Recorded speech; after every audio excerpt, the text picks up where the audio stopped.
Chapter 637. I am truly amazing. Yesterday it was 6,666 words again. A strange smile flashed and disappeared. Shock floated in this great grandmaster's eyes. Logically speaking, a grandmaster should have experienced countless earth-shattering events in his life. Even if Dong Mountain had collapsed in front of him, it probably would not have made his eyelids blink. However, this shock was clear. Fan Xian had been looking into Sigu Jian's eyes the entire time, so he was able to accurately grasp the thoughts in this figure's heart. Other than smiling bitterly to himself, he couldn't help but feel a sense of pride. The reason he had been looking into Sigu Jian's eyes the entire time was because there was nowhere else on Sigu Jian's body to look at. This short old man was sitting in a wheelchair. The bones on the left side of his face were broken and deeply sunken in. His left arm was broken as well. His sleeves were empty and fluttered in the wind. Although the large hemp clothes covered his body and the extent of his injuries was unknown, it was still a particularly frightening sight to think about. This was the first time in Fan Xian's life that he had seen Sigu Jian, the most valiant person in the world, the sword saint who had protected Dongyi for decades. In his imagination, this grandmaster-level figure, even if he was not as ethereal as an immortal, would at least have a sense of transcendence.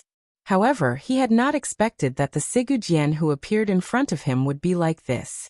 It was wretched and pitiful. Only his eyes were filled with a natural ruthlessness and an unyielding sword intent.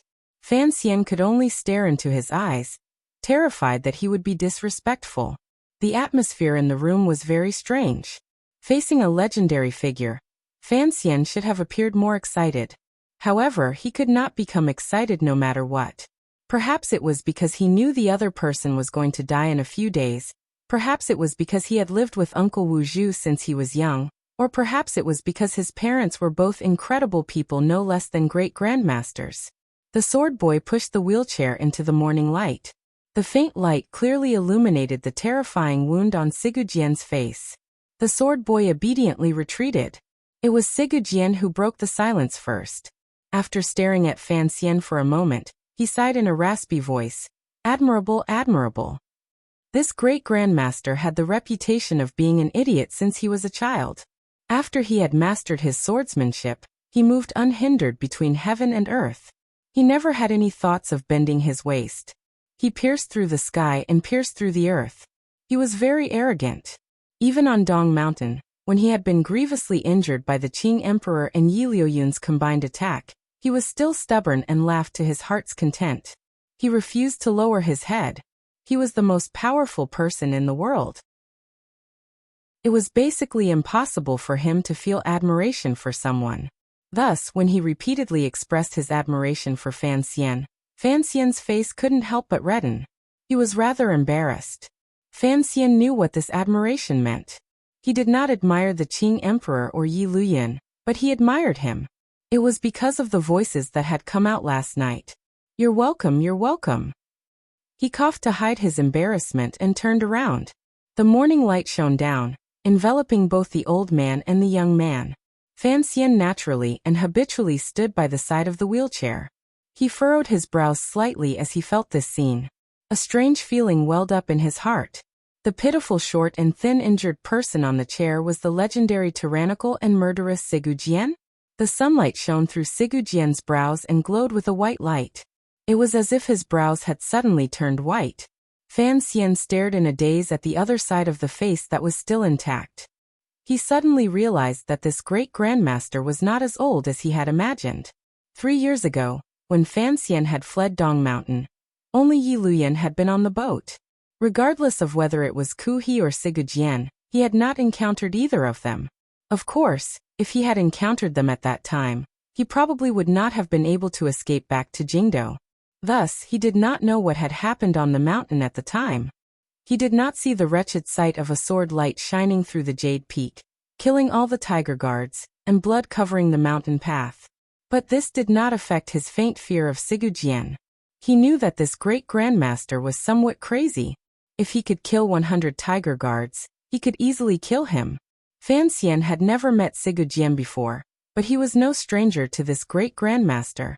After he entered Jingdou, Dongyi's sword hut had become the Overwatch Council, eldest princess, and even the Qing court and emperor's favorite scapegoat. In any case, this great grandmaster did not leave the sword hut, so he could only allow the Qing kingdom's shameless people to pour dirty water on him. Because of the eldest princess, the Overwatch Council led by Fan Xian and Dong Yi's sword hut had carried out a life-and-death battle during those years. Starting from the Battle of Nyolan Street, they both saw each other as enemies and each used their own methods. It was only when Fan Xian went to Jiangnan and used the power of the shadow that he managed to chase Yun Jilan and his people back. Fan Xian knew that this was because Sigujian had always disdained to deal with him. If he had truly wanted to kill him, perhaps he would have died many years ago. After this, Fan Xian successfully inherited the palace treasury. At this moment, Sigujian appeared particularly like a mature politician, and not an idiot with great martial power.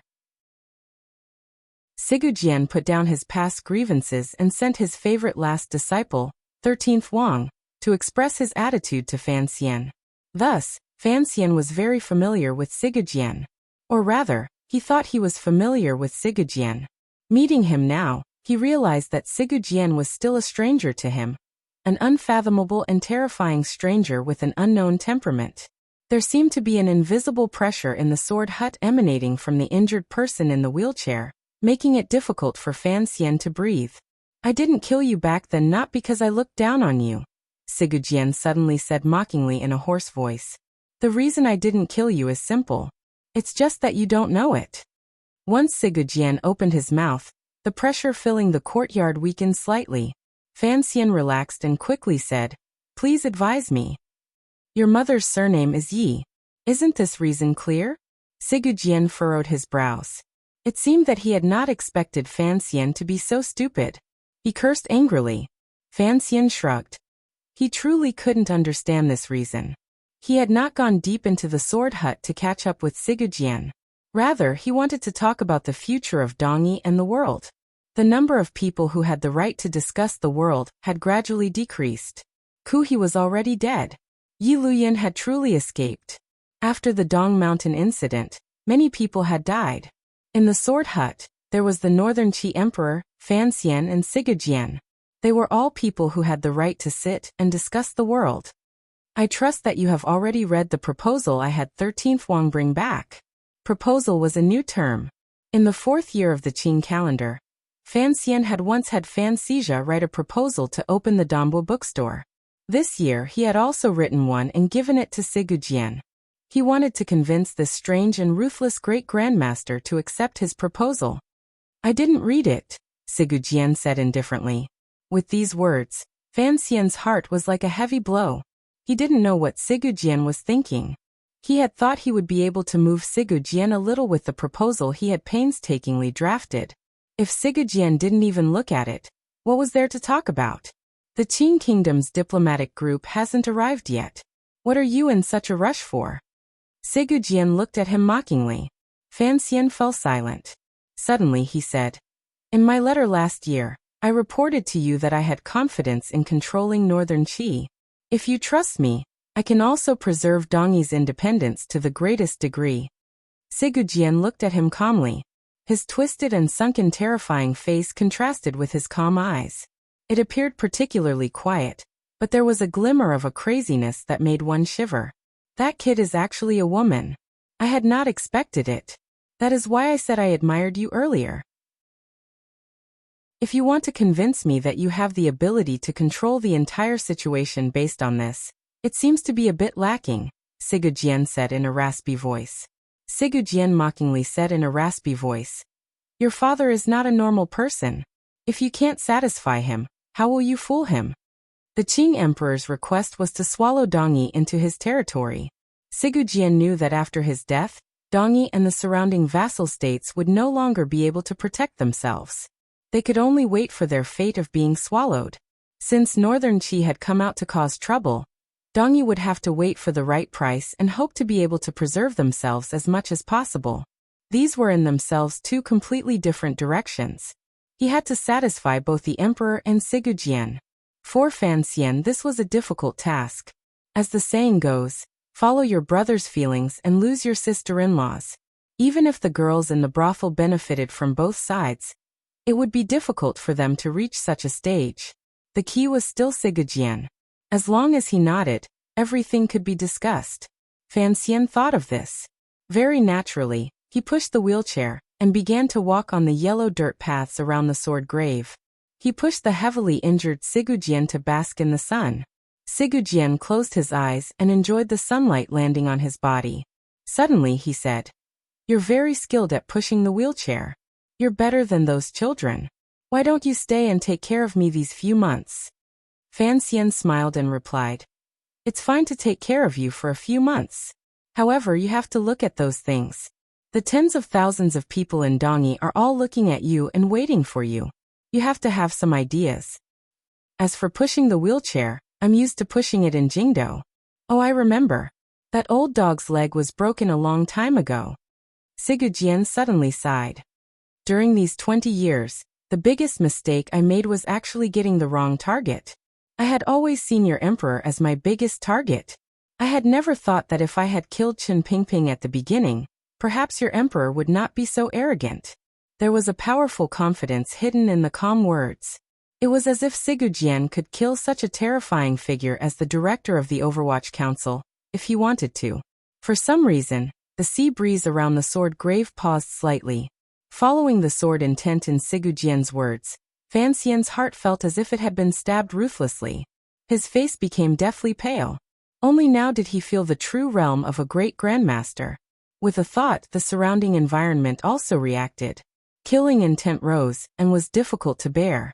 His hands pressed forcefully against the back of the wheelchair, forcefully supporting himself. With great difficulty he said, "Given your cultivation, if you focused on killing Director Qin, he would not be able to live for long. The problem is, if you killed him, Yi Luyan would come to kill the people of Dongyi." He breathed with difficulty for a moment, and then slowly said, "Even if everyone in your family dies, you still have your disciple. Dongyi still has the manner of the master of the city. Sir Sword Saint, just as the emperor said, strange creatures like great grandmasters should not exist in this world. Since you have appeared, then you cannot act recklessly. You are just a dead object to maintain the balance." That makes sense," Sigujian said with his head lowered. Fan Xian continued to smile with difficulty. "Sometimes, I feel fortunate on behalf of the people under heaven. Regardless of whether it is Master Ku He or you, there will always be things on your mind, such as Northern Qi and Dongyi. If you were truly an idiot who did things according to your own preferences, but also had the power of a great grandmaster, I'm afraid the entire world would fall into chaos." "Of course," he said with emphasis. "If that was the case, I would not vainly hope to convince you of anything." Sigujian was silent for a long time. He then suddenly opened his mouth and said, "Last night, you gave me many surprises. So your so-called trump card is on that little emperor. I admit that you have the right to negotiate with me. I also admit that I do care about Dongyi's future. Perhaps this is a habit that I will take with me even if I die. I am used to protecting the people of this city." He turned his head and said in a raspy voice, "As long as you satisfy me, I will also satisfy you. Surrender in name, garrison unchanged for 50 years. Fan Xian's heart beat faster. Looking into his eyes, he threw out a few words with unusual speed. When he was in Qingzhou, he had already said these words to 13th Wang. Now he was just repeating them in front of Sigujian. "Garrison?" Sigujian laughed. His laughter was particularly sharp and pierced Fan Xian's eyes with a sharp pain. No matter how he used Jinqi to protect his body, he was unable to block it. His face was deathly pale. With a muffled grunt he cursed, "You won't kill me. What is the meaning of torturing me like this?" Hearing these words, Sigujian involuntarily shrugged and said, "I'm just laughing out of habit. What does it have to do with torturing? The Northern Qi Emperor is actually a woman. TSK. Sigujian seemed to have not heard Fan Xian's suggestion at all. He was still immersed in this reality. It was as if he was happy that he had finally learned a certain secret before he died. Fan Xian finally realized the strangeness of this great grandmaster's personality. In a flash, he remembered that Zhang Daodu was still catching up on sleep in her room. He wondered if this great grandmaster had been eavesdropping all night. His expression became strange. He unconsciously looked under Sigujian's eyes to see if he had deep dark circles or corns. Sigujian also looked over. Looking at the dark circles around Fan Xian's eyes, he furrowed his brows and said, "Even if it's a female emperor who only does it once every few years, you have to take it easy. If you want to die from indulgence, even if I wanted to, I wouldn't be able to." After these words were said, Fan Xian was greatly embarrassed. However, a thought flashed through his mind. He heard the last sentence clearly. His lips trembled slightly. He didn't know how to respond. The morning light gradually brightened and cast the shadow of the wheelchair on the sword grave. It was like it was pierced by countless swords. It looked very pitiful. Fan Xian looked calmly at the shadow and suddenly thought of the familiar figure he had seen behind the second door when he had been chased by Lang Tiao and Yun Jilan. At that time, he had even thought that person had come. Looking at the shadow in the sword grave, only then did he know his guess was wrong. At that time, the person who had appeared behind the second door was Sigujian himself. He had not thought that the feeling of him sitting in the wheelchair would be so similar to Qin Pingping's. Seeming to guess what he was thinking, Sigujian coldly said, "Under my eyes no one can touch you." However, Fan Xian did not feel a sliver of safety. He looked calmly at Sigujian and quickly analyzed in his heart. Suddenly he said, "No one can, but that doesn't mean no one dares. Yun Jilan dared to put 13th Wang under house arrest, make a private deal with the Qi people, and chase after me in front of you." Although Sigujian had casually chased Yun Jilan and Lang Tiao out of the hut and intimidated everyone, given his understanding of the great Grandmaster realm, Sigujian did not need to appear behind the second door. His attack at the time only proved one thing. Sigujian's present strength was no longer what it had been at its peak. "Right now, I cannot leave the hut because no one dares to push me." Sigujian's gaze became strange. He had once again guessed Fan Xian's thoughts. "Your father and Yi Luyan have injured me too badly. I should have died a long time ago. Luckily, I've survived until now. However, I can no longer move. I can only sit in this damn wheelchair. Even if I want to kill people, I can't run anymore. As long as those people who want to be killed by me stay a bit further away from me, there's nothing I can do." A glimmer of sadness suddenly flashed through Fan Xian's heart. Such a great grandmaster had fallen to such a state in the end, sealing himself in the sword hut and unable to leave. "Of course no one dares to try," Sigujian said with his eyes closed. "As long as you are by my side, you are still safe." Fan Xian suddenly opened his mouth and said, "How many more days can you live?" Sigujian abruptly opened his eyes. It was as if he had been angered by this bold question. His gaze pierced straight into the depths of Fan Xian's heart like a heavenly sword. Fan Xian's eyes felt a piercing pain. He quickly closed them. After a long time, Sigujian faintly said, "There's about 100 more days." Fan Xian opened his eyes. He didn't dare to look at this great grandmaster who had difficulty controlling his emotions. Sigujian stared in a daze at the deep pit under his feet, and the sword swaying in the wind. He tilted his ear to listen to the crisp clanging sounds. No one knew what he was thinking. Perhaps he was thinking of the countless beautiful scenes in this life, the countless times he had attacked with the sword, the countless victories, and the people who had died under his sword. His expression gradually became dim. He had only lost once in his life, on Dong Mountain. However, he had lost so thoroughly that he had no choice but to carry on such a humiliating conversation with a junior beside the sword pit. "I once relied on the sword in my hand to control Dongi and the countless vassal states around it," Sigujian suddenly said coldly. "Only in the last moments of my life did I realize that the only things I could control were this grass hut and this pit." Fan Xian lowered his head and bowed deeply. He knew that Sigujian had finally made up his mind. This bow is to thank the Sword Saint for his mercy on behalf of the Qing soldiers and the people of Dongi. "No need to thank me." Sigujian suddenly laughed self-mockingly and said, "If the person from the Qing kingdom had not been you, I would not have agreed." Fan Xian smiled and thought, the Northern Qi Emperor had come thousands of li, yet you avoided meeting him. This meant that you already had a plan in your heart. Why did you have to say such things? The present situation was set. If Sigu Jian wanted Dong Yi to avoid the disaster of war, there was only one path. Sigu Jian looked at the happy young man beside him. His mood was also strange. He had to admit that although this kid's strength was lacking, his luck was not bad. He was able to use one night to solve most of the biggest problem, the pressure on northern Qi. He smiled again in his heart. This young man still didn't know why his attitude was always there. Sigu Jian really wanted to see Fan Xian's angry expression when he solved the problem at the last moment. However, at that time perhaps he would already be dead. He thought gloomily. He then turned his head and looked at Fan Xian. You have to believe me.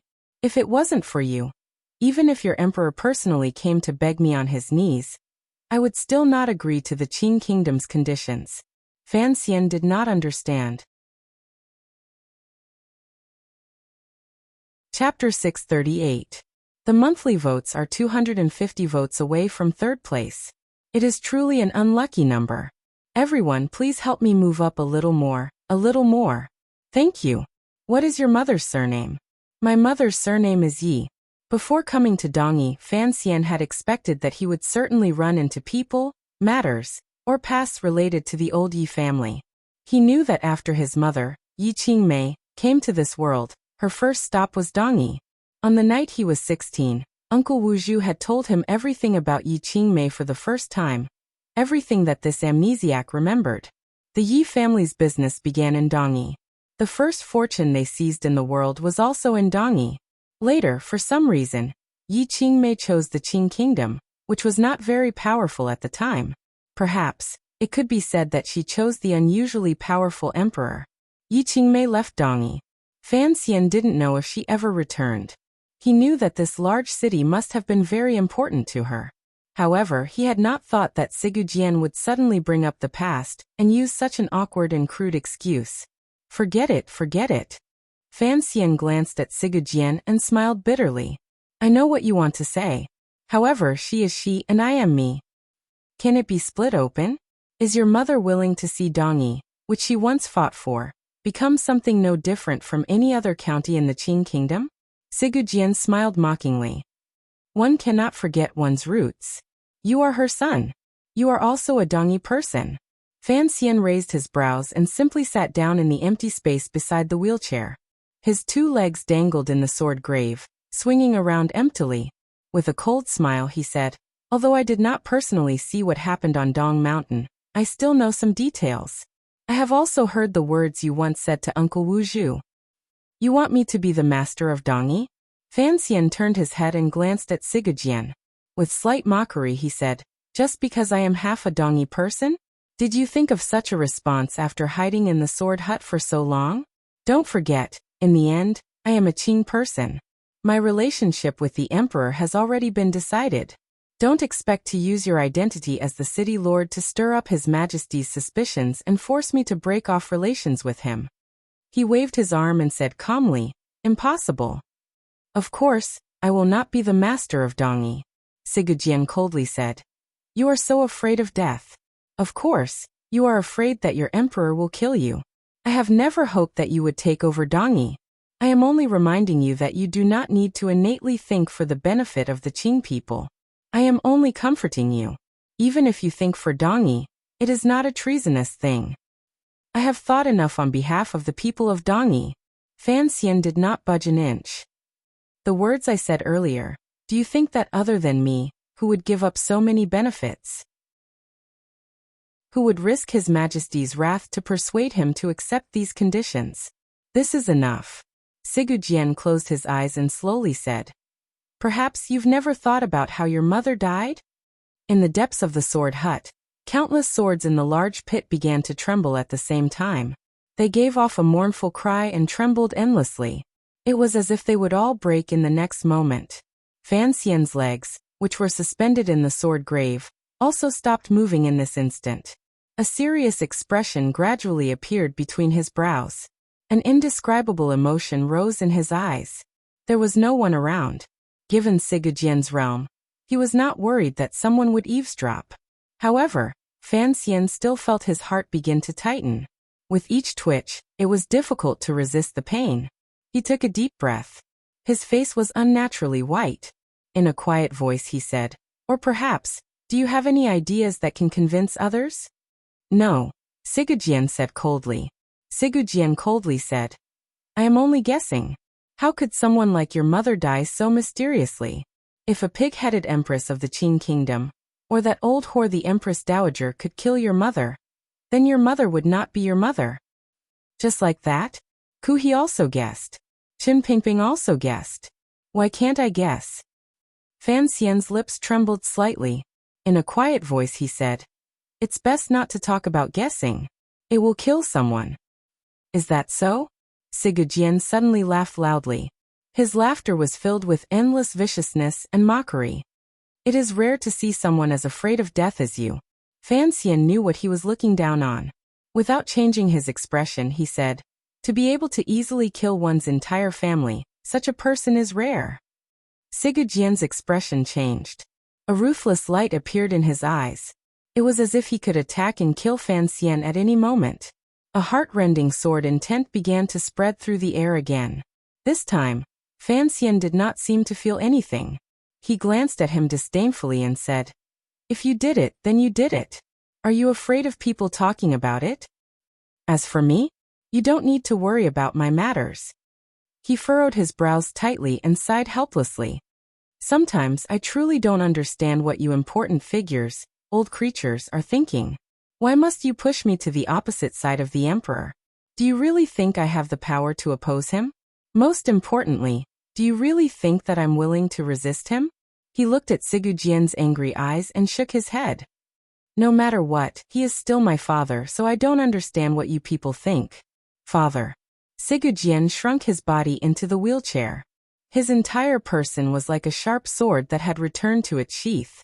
There was no longer any light. "If I really get angry, I can kill both father and mother." Fan Xian's heart trembled slightly. He smiled bitterly and shook his head. He thought to himself that there was truly no need to discuss such things as human ethics with this idiot. As for the true cause of Yi Qingmei's death, at the most crucial moment of the Jingdo rebellion, before the eldest princess died, she had pointed it out to Fan Xian. Qin Pingping's actions, whether intentional or not, seemed to prove this point. However, Qin Pingping did not say it clearly. Minister Fan also did not say it clearly. After these two old comrades, who had personally experienced this matter, suspected each other for many years, they finally set their sights on a certain person. However, they did not want to tell Fan Xian this matter clearly. Other than Sigujian, who feared nothing and only wanted to see the Qing kingdom go into trouble, no one tried to lead Fan Xian onto a path of no return just because of speculation. "You are about to die. Don't hope to see the Qing kingdom fall into internal chaos before you die." Fan Xian nodded his head slightly. It was as if he wanted to convince Sigujian and himself. "Accept my sincerity and peacefully wait for your death. I will look after the millions of people in Dongyi well for you." Sigujian stared coldly in front of him for a long time. He then said, "Believe me, one day, you will walk the path that the wretched heavens have arranged for you." "I am going to defy the heavens," Fan Xian said with a loud laugh. He laughed until he began to cough. His face flushed red and he cut a wretched figure. Sigujian glanced at him disdainfully. Fan Xian was angered by this gaze. Gritting his teeth, he said in an icy voice, "Regardless of whether it is Ku He or you, it seems that before they died, they all placed their hopes on me. Is this not a ridiculous thing in itself? This is not the will of heaven. It is just the selfish thoughts of you major figures." "Selfish?" Sigujian shook his head. "I don't know what that old baldy did before he died." Fan Xian shrugged and said, "He sent his best disciple to Jingdo to extend Qin Pingping's life. It looks like he is counting on Qin Pingping to become the cause of internal chaos in the Qing kingdom." "Ha ha ha ha." Sigujian couldn't resist roaring with laughter. As he laughed he cursed, "So, that's what that damn baldy thinks. It looks like he is counting on the Qing emperor and Qin Pingping to make a huge ruckus. You will be stuck in the middle, unable to be a person, and then he will force you to go crazy. Your judgment is not bad. He is the same as me. We both place our hopes on you." However, Sigujian twisted his neck and said disdainfully, He is too stupid. It would have been better to directly force you on such a matter. Why go through Qin Pingping? He underestimated that old dog's loyalty to the Qing emperor. Please, I am right in front of you. Isn't it a bit boring for you to directly force me to rebel? As Fan Xian sighed, he pointed at the large pit in front of him, and the sword that appeared particularly old after being weathered by the wind and rain. I clearly know that there is a pit in front of me. Am I still going to jump in? Sigujian did not directly answer this question. He shrunk his body and said, Actually, regardless of whether or not you admit that you are a Dongyi person, I am not too worried about the stupid people in this city. Don't forget, Miss Ning is an Eastern barbarian through and through. That first prince of yours can't be like you and refuse to admit his origins. Fan Xian shrugged. He knew what he said was correct. The emperor only had 3 sons left. 2 of the grown ones had too many ties to Dongyi. If the Qing kingdom truly sent troops to attack, it would indeed be troublesome. The most important problem is that there are many pits in one's life. You clearly know that it is in front of you. But you have no choice but to jump in with your eyes wide open. Sigujian pursed his lips and pointed one arm toward the depths of the sword pit. His entire body was mixed with the aura of an old man and an irresistible pressure. Faintly he said, 3 years ago, I told Jilan that even though I knew that there was a pit in front of me, I was still going to jump in. He was talking about the Dong Mountain matter. Regardless of whether it was He or Sigujian, before they set off to assassinate the emperor, they had both thought about it countless times. They had both suspected that it was a pit. However, time waited for no one. The situation was pressing. The 2 great grandmasters had no choice but to jump. They had fallen wretchedly. Fan Xian was silent for a moment. He then said, There's nothing more to say about these things. After the diplomatic group arrives, what needs to be done has to be done. You don't need to worry about my matters. So shouldn't we talk about happier things right now? Happier? Sigujian suddenly cursed angrily.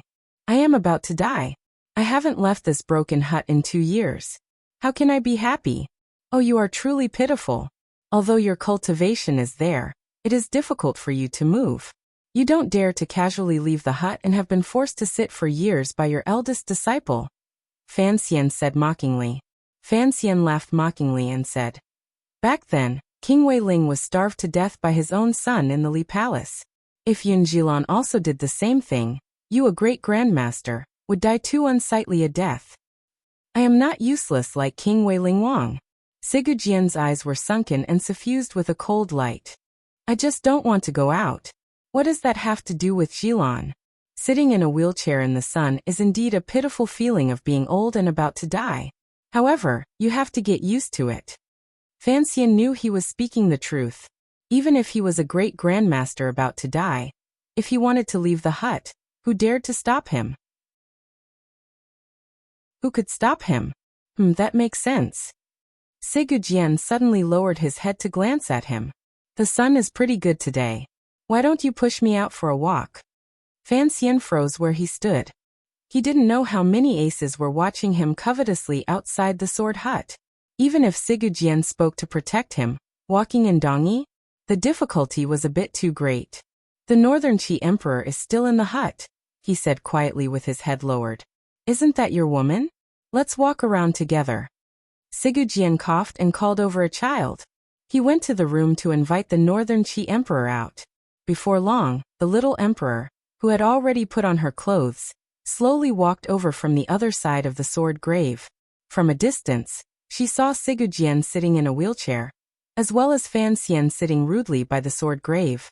The clothes from last night had long been torn. The sword hut had prepared well. The little emperor, Zhang Daodu, was wearing light green clothing. It did not look seductive at all. It only had the aura of a weak scholar. Coming to their side, the little emperor smiled slightly and said in a low voice, It is indeed difficult to see the sword saint's face. Sigujian tilted his head slightly and rudely did not reply to this question. Instead, he waved his hand and chased the child far away. After a long time, the corners of his lips twitched. Looking at the Northern Qi Emperor, he quietly said, Greetings, Your Majesty. The sword saint is too polite. The little emperor's gaze didn't even glance at Fan Xian sitting on her. This kind of composure was truly first-rate in the world. However, her calm exterior was easily broken by Sigu Jian. This great grandmaster smiled and gazed at the Northern Qi emperor with a complicated expression. In a raspy voice he said, "There is nothing good to see an old creature like me. However, a female emperor is the first in 1,000 years. I am very happy to be able to see your majesty with my own eyes." After these words were said, the Northern Qi emperor's expression immediately changed. She stared angrily and coldly at Fan Xian. However, Fan Xian did not have any reaction. Sigu Jian gazed at the little emperor and said with a slight smile, "First, I already know that your majesty is a woman. Second, I am about to die and won't go around telling people. I am a strange person who likes to keep candy in my own box and not share it with others." Sigu Jian didn't look at the little emperor, whose expression changed endlessly. He continued in a quiet voice, "Third, because I am about to die, we can speak more directly between us. Earlier, I was urging Fan Xian to rebel. I wonder if your majesty is interested in this suggestion." The little emperor took a deep breath and forcefully pushed down the slight fear and unease in her heart. Calmly she said, "I am very interested in this suggestion. If Sir Fan Jr.'s rebellion fails, you can come live in Northern Qi." "I also think so. Regardless of whether it is being the master of the city or a male empress, presumably it is both more comfortable than being the Qing emperor's servant. However, he is not willing to agree." Fan Xian sat by the edge of the pit beside the sword grave and said, "A scholar's rebellion cannot be accomplished in 10 years. Don't you know that I am the most famous scholar in the world?" "Yes." Sigu Jian smiled strangely and looked at the little emperor. "That is why we have decided not to continue this topic. Instead, we are going to the seaside in the city for a walk. I wonder if your majesty is interested." "Can I say no?" the little emperor asked angrily. Fan Xian replied from below, "Of course not." Sigu Jian was the god of Dongyi. Regardless of whether it was actively or passively, a distance was always maintained between gods. It was clear that this great grandmaster in the wheelchair had not come out to casually look at the street view in many years. His entire being appeared to be rather excited. Fan Xian and the little emperor walked slowly behind the wheelchair. Occasionally, they would glance at each other but didn't speak. They were actually very shocked that the three of them had so easily left the sword hut without the sword hut and Northern Qi aces discovering any trace. Even if it was Sigu Jian, it still shocked Fan Xian that he could do this. Walking through the streets and alleys of Dongyi, Fan Xian could clearly sense that no one was following them. Given Sigu Jian's realm, if someone followed them for more than a moment, they would probably immediately be hacked into countless balls of blood by the rootless sword intent on the wheelchair. The three of them came to a large tree on the outskirts of the city. The tree crown stretched out widely. The green color blocked out the sky and sun. They rested there, hiding from the blazing sun. Chapter 639. Happy birthday to Master Yuan. I was forced to do this. In the depths of spring, all kinds of trees were stretching their branches and spitting out green leaves. Dongyi was close to the seashore. The moist sea breeze blew day and night, making spring come earlier and fiercer here than in other places. The period of time for spring to accumulate was also longer. No one knew how many years this big green tree on the outskirts of the city had been growing here. The trunk was tall and straight, but it did not have the intention of piercing the sky. Countless green leaves gathered at the crown of the tree to form a large canopy, appearing exceptionally beautiful and benevolent. It blocked the sun in the sky, casting a shadow over the people entering and exiting the city. This tree was very large. The area of its shadow was several mu of land. Many people were resting under the tree. Under the tree were roots that protruded from the soil. They were like the thick body of a dragon, steady and solid.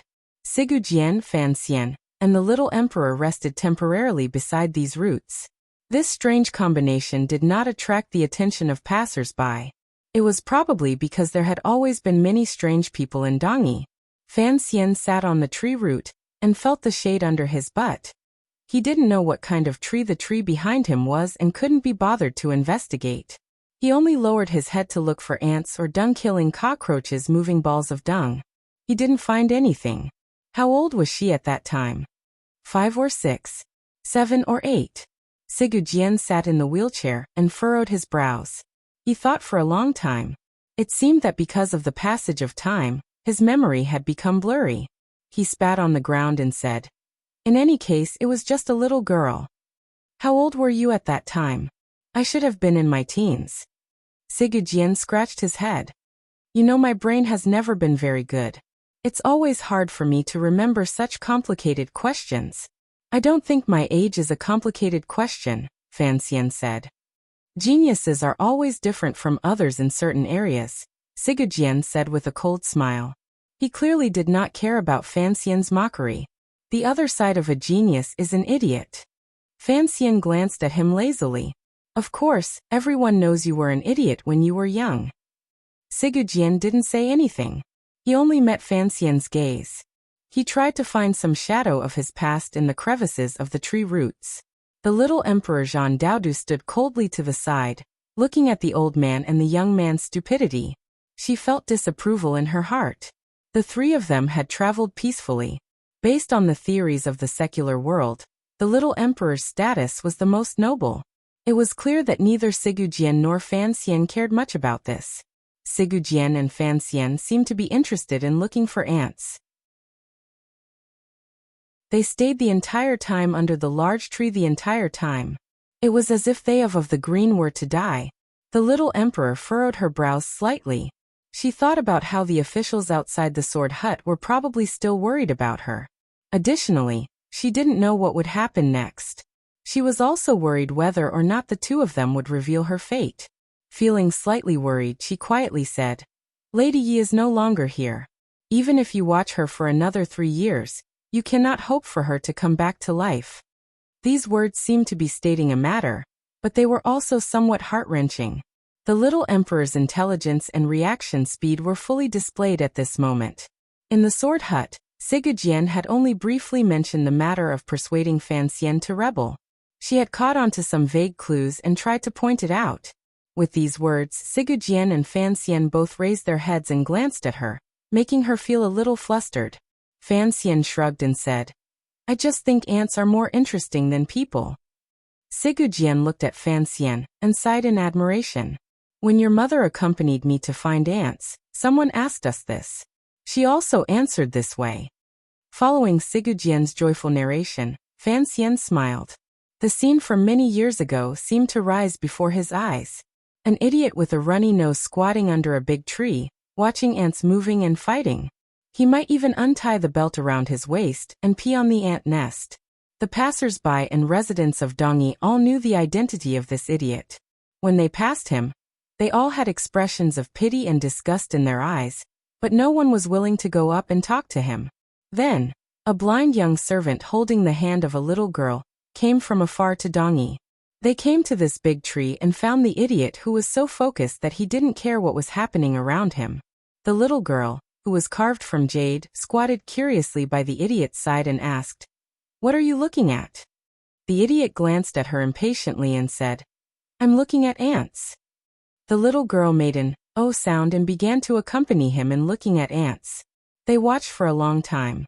Finally, someone at the side couldn't stand it anymore, and reminded the young servant that this idiot was the young master of a major family in the city. He was just an idiot.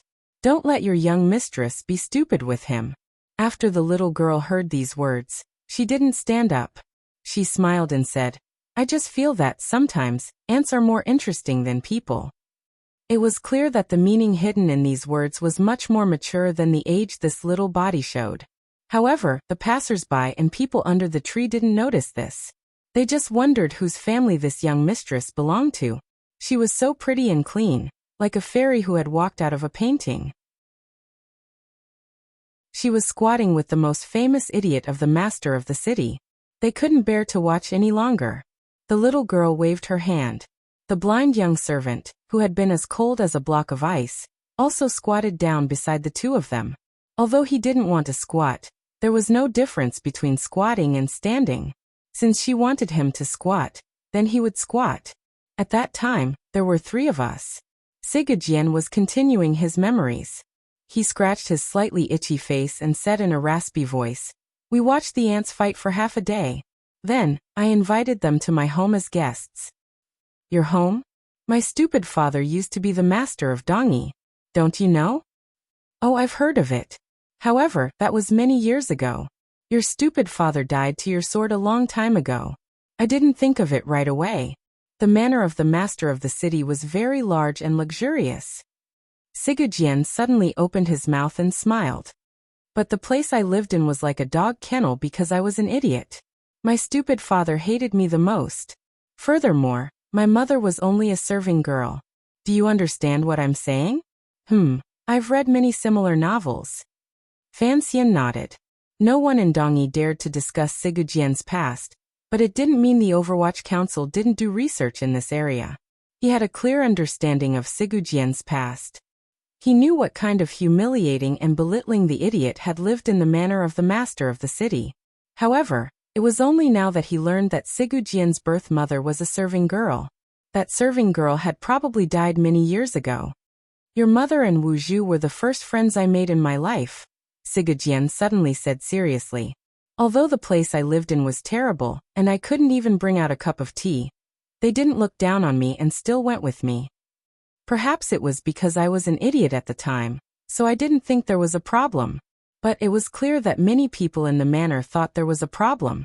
They could not accept two people of unknown origins living in the manor, particularly with the idiot young master. After a few days, Yizi and Wuxia left the manor. I didn't mind. In any case, I had to go out during the day to see ants. On the way, I would go to the room they rented to play. This is truly the first time I learned that you once had such interactions with my mother and Uncle Wuxia." Sigurd furrowed his brows and said in a cold voice, "Did Wuxia never mention to you what happened in Dongi?" "No." Fan Xian sat on a tree root and picked up a thin branch. Unconsciously picking at the dirt, he replied, "Later on, my memory became much worse." "Oh, Wuxia, this kid, his memory actually deteriorated?" Sigurd suddenly laughed loudly. "Isn't that similar to my idiotic appearance back then?" Fan Xian glared at him. Shortly after, he smiled bitterly and shook his head. "Do you know where my mother and Uncle Wuxia came from?" This was something that had troubled him for a dozen years. Although he could vaguely guess a little, and Xiao En had mentioned it a little before his death in the precipice of Shi Mountain outside Shangjing, Xiao En's narration before his death only explained his mother's origins, and did not mention Uncle Wuxia. In Xiao En's narration, he and Ku He had suffered thousands of li and entered the outskirts of the temple. Then they had seen Yi Qingmei. The two of them had rescued Yi Qingmei from the temple, but had been separated halfway. At that time, Yi Qingmei was only 4 years old. It had been 2 years or even longer since Sigurd had seen her in Dongi. During this time, what had Yi Qingmei been doing? How had Uncle Wuxia come to her side? In Xiao En's memories, he had once mentioned that Yi Qingmei seemed to be deeply worried about someone in the temple. She could not let it go, so she left decisively. Was that person Uncle Wuxia? Hearing Fan Xian's question, Sigurd suddenly became very quiet. A moment later, he faintly said, "At that time, it was impossible for me to know where they came from or where they were going. Later, I slowly found out." He turned his head slightly and stared at Fan Xian with his unfathomably calm eyes. "Do you still not know where Wuxia came from?" Fan Xian lowered his head and was silent for a long time. Uncle Wuxia was a strange creature. Uncle Wuxia would not age. Uncle Wuxia did not know internal strength. Uncle Wuxia was very good and powerful. So Uncle Wuxia, he laughed bitterly and said, "Even if Uncle Wuxia came from the temple, what about my mother?" "Nonsense. The blind man is an emissary of the temple. Your mother is his mistress. Of course, she is a fairy of the temple. Otherwise, how could she have done so much on her own?" Sigurd scolded irritably. It was as if he felt that Fan Xian's question was unnecessary. However, Fan Xian did not feel that it was unnecessary. He smiled bitterly and thought that his mother, Yi Qingmei, was clearly like him. She had a soul that did not belong to this world. What relationship could she have with the temple? Fan Xian and Sigurd spoke energetically and sighed as they reminisced. Their voices naturally converged, and did not affect anyone under the tree. The Northern Qi Emperor stood by the two of them the entire time, quietly listening to all of this. Her face gradually paled as the hands in her sleeves began to tremble. She didn't expect that she would be able to hear such a soul-stirring secret under this tree. She finally understood why a young man like Fan Xian, from the beginning of his time in the world, possessed a confidence and even arrogance that no one else in the world could match. He dared to be so disdainful of an emperor, sit on equal footing with a great grandmaster like Sigujian, shamelessly talk about the world, and try to control everything in his hands. The little emperor knew that Fan Xian's mother was Yi Qingmei. She also faintly knew that there was a blind great master behind him. It was not until now that she learned that the young lady of the Yi family, and the blind great master, had an inexplicable connection to the temple. What was the temple? It was a god that floated above the clouds in the sky, coldly watching the suffering of the mortal world without the slightest change in expression. It was a will that surpassed mortals. It was the legendary protector of the land. However, no one knew where the temple was or what it was, other than Master Ku He, who had seen it with his own eyes. Ku He kowtowed in front of the temple for 3 days, and gained the abilities of a great grandmaster. Under the large tree, the young lady of the Yi family met Sigujian. Sigujian went from being an idiot with a runny nose to a warrior with unparalleled sword skills. Another example was the Qing Emperor. The little emperor's short eyelashes trembled uncontrollably. From the beginning of the Wei Kingdom until now, everyone in the world wanted to see the appearance of the temple with their own eyes. They wanted to find the shadow of the heavenly path in the illusory.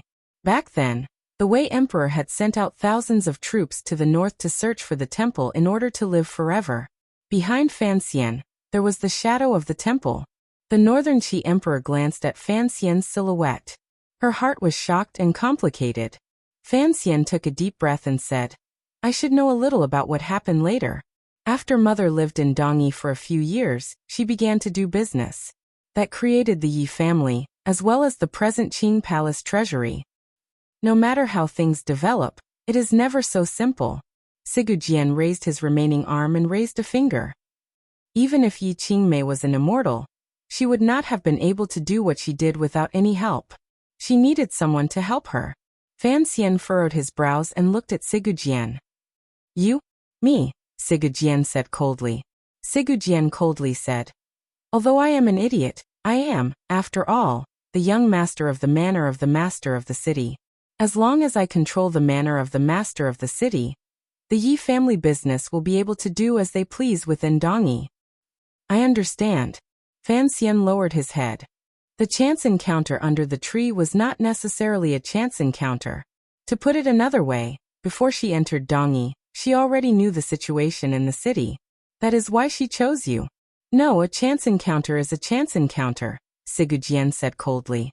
Sigujian coldly said, "At least, that is what I firmly believe. If she is looking for collaborators, there are many better than me. The things in her head are enough to attract countless riches. The existence of the blind man can ensure that she has no true enemies in this world." "What were you doing in the years before you started your business?" Fan Xian did not argue with this question. "I continued to look at ants and practice my swordplay. One day Fei Jie, that poisonous old man, came." Sigujian yawned. It seemed that the long hours of reminiscing had taken a toll on his mind. "Oh, teacher said that the most glorious thing in his life was turning an idiot in Dongyi into a great grandmaster." Fan Xian smiled. Sigujian smiled mockingly and said, "It is just that my mind is easily pedantic. I am not truly an idiot. What does becoming a great grandmaster have to do with Fei Jie?" Fan Xian's eyes and brows held a smile. "Naturally, it has to do with my mother." Sigujian was silent for a moment, and then also smiled. "Your mother was able to pass the martial method of Tianyi Dao to Ku He, so she could pass the sword method to me. However, I am a genius. Your mother's sword method was not very useful. What was truly useful was something I comprehended later on." You seem to be more narcissistic than I thought." Fan Xian shrugged. He knew that this great grandmaster was speaking the truth. Even if the Sigu sword method was one of the martial methods Yi Qingmei had stolen from the temple, it was impossible for a mortal to reach the realm of a great grandmaster unless one was a great genius, perseverance, and luck. There are many meanings to a genius. Sigu Jian's eyelids drooped as if they could close at any moment and never open again. Your mother once said that my genius lies in focus and coldness. It is not easy to find someone who can watch ants move for 10 years, Sigu Jian said in a raspy voice. Sigu Jian said in a raspy voice, an idiot who uses thin branches to kill tens of thousands of ants is even harder to find. I was lucky to meet your mother and Wu Zhu. Your mother was also lucky to meet me in Dongyi. Fan Xian couldn't speak for a long time. He quietly savored these words. He thought to himself that decades ago, a storm had been brewing on the land. Who knows how many geniuses had appeared? Someone with Ku He's perseverance, Sigu Jian's obsession, and the emperor's endurance. They had all appeared at that time. Then Yi Qingmei had taken Uncle Wu Zhu and escaped from the temple, and met these people. Regardless of realm, luck, talent, and willpower, in this world, no one could compare to these warriors who had not yet become great grandmasters. Haideng could not. Haideng could not. Her teacher dared to eat human flesh. Fan Xian could not. His old emperor could endure the unparalleled pain and despair of having his meridians shattered. 13th Wang could not either. His sword saint teacher did not care about human life at all. The young people of this time all had their flaws and inadequacies. This kind of difference would take many years and many setbacks to make up for. Only then would they be able to touch the layer of paper between heaven and man. Finally, they would leap over and become a true great grandmaster. Everything is fate. Fan Xian looked at Sigu Jian and sighed. Sigu Jian looked at Fan Xian with a strange expression and said, "Do you want to learn? If you want to learn, just say it." Fan Xian's heart jumped. He knew what this sword saint was preparing to teach him. A bitter smile rose involuntarily to his face. In a quiet voice he said, "I think you already know." "I already know," Sigu Jian coldly said. "I am talking about the true Sigu Jian." Fan Xian's heart jumped. He was silent for a long time. Suddenly he said, "In reality, there is no difference. The important thing is still the people. The young people of my generation still cannot compare to your generation. Of course, this kind of gap may slowly shrink. Even if you moved everything in the temple in front of me, what if I couldn't learn it?" His heart was filled with boundless emotions. It seemed that the martial secrets his mother had stolen from the temple back then had been passed on to these great grandmasters. Apart from Yi Liuyun's flowing cloud release hand, the origin of which was a little unclear, the others had already received sufficient proof. Outside the temple, Ku He had paid the price of being heavily injured to save Yi Qingmei, who had only been 4 at the time. Then he had obtained the price from Yi Qingmei's hands, which was now the supreme technique of Tianyi Dao. Although Sigu Jian's sword technique was something he had comprehended himself with exceptional spiritual energy and stubbornness, it was clear that without the chance encounter under the large tree, an idiot would still be an idiot. If it could not be activated, how could he advance? As for the little yellow booklet that had always followed Fan Xian, the first volume was the tyrannical way, and the second was the kingly way. It had been with him for 20 years. Now he understood that this was something his mother had left for the emperor. Then somehow, through Wu Zhu's hands, the emperor had left it for him. It was the tyrannical martial method that made Fan Xian feel a sense of defeat. No matter what, he could not enter the realm of the kingly way. He had also learned Tianyi Dao's Jinqi method, but it did not help him in any way. Even if Sigu Jian truly had the so-called true Sigu Jian to pass on to him, what use would it be? The things Yi Qingmei had left behind in this world had already been gradually picked up by Fan Xian. One more seemed to be of no use. Back in the day, Yi Qingmei grew into a towering tree in Dongyi.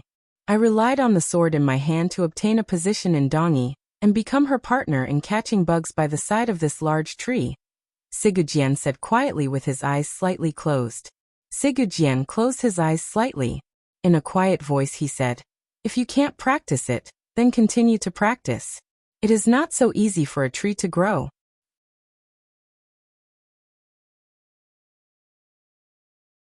Chapter 640. Fan Xian stood under the large tree with one hand on his waist, and the other gently patting the tree trunk. His mouth said it was forced, but there was a smile in his eyes. His appearance was as shameless as one could imagine. It was as if his entire body had been marked with many small squares. Each square had a large word written on it. This was the so-called cheap square. This young man from the Qing kingdom, in front of Sigujian, not only did his words and actions offend, he even began to be cheap.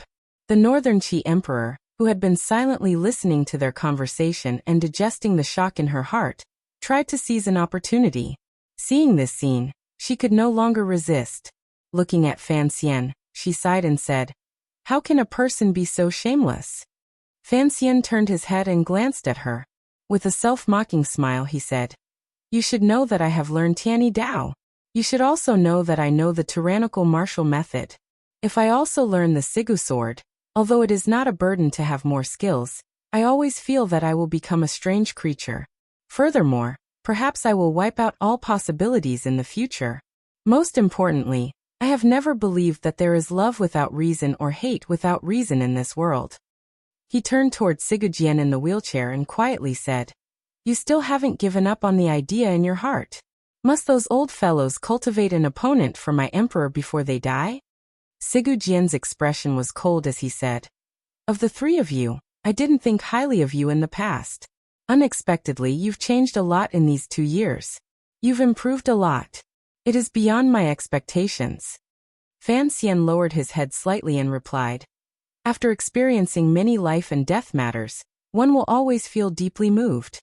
He knew that the 3 people Sigujian was referring to were him, Haidang, and 13th Wang, the 3 young people most likely to be close to the realm of a great grandmaster.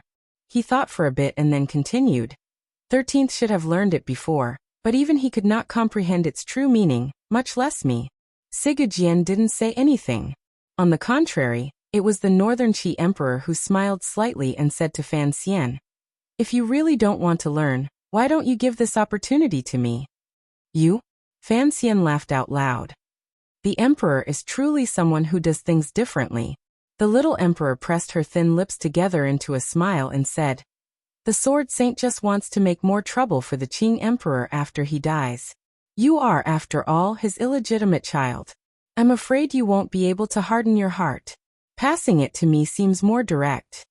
Hearing these words, even Sigujian couldn't resist laughing hoarsely. Unexpectedly, there are more and more interesting people in the world. All right, let's not talk about other people's business.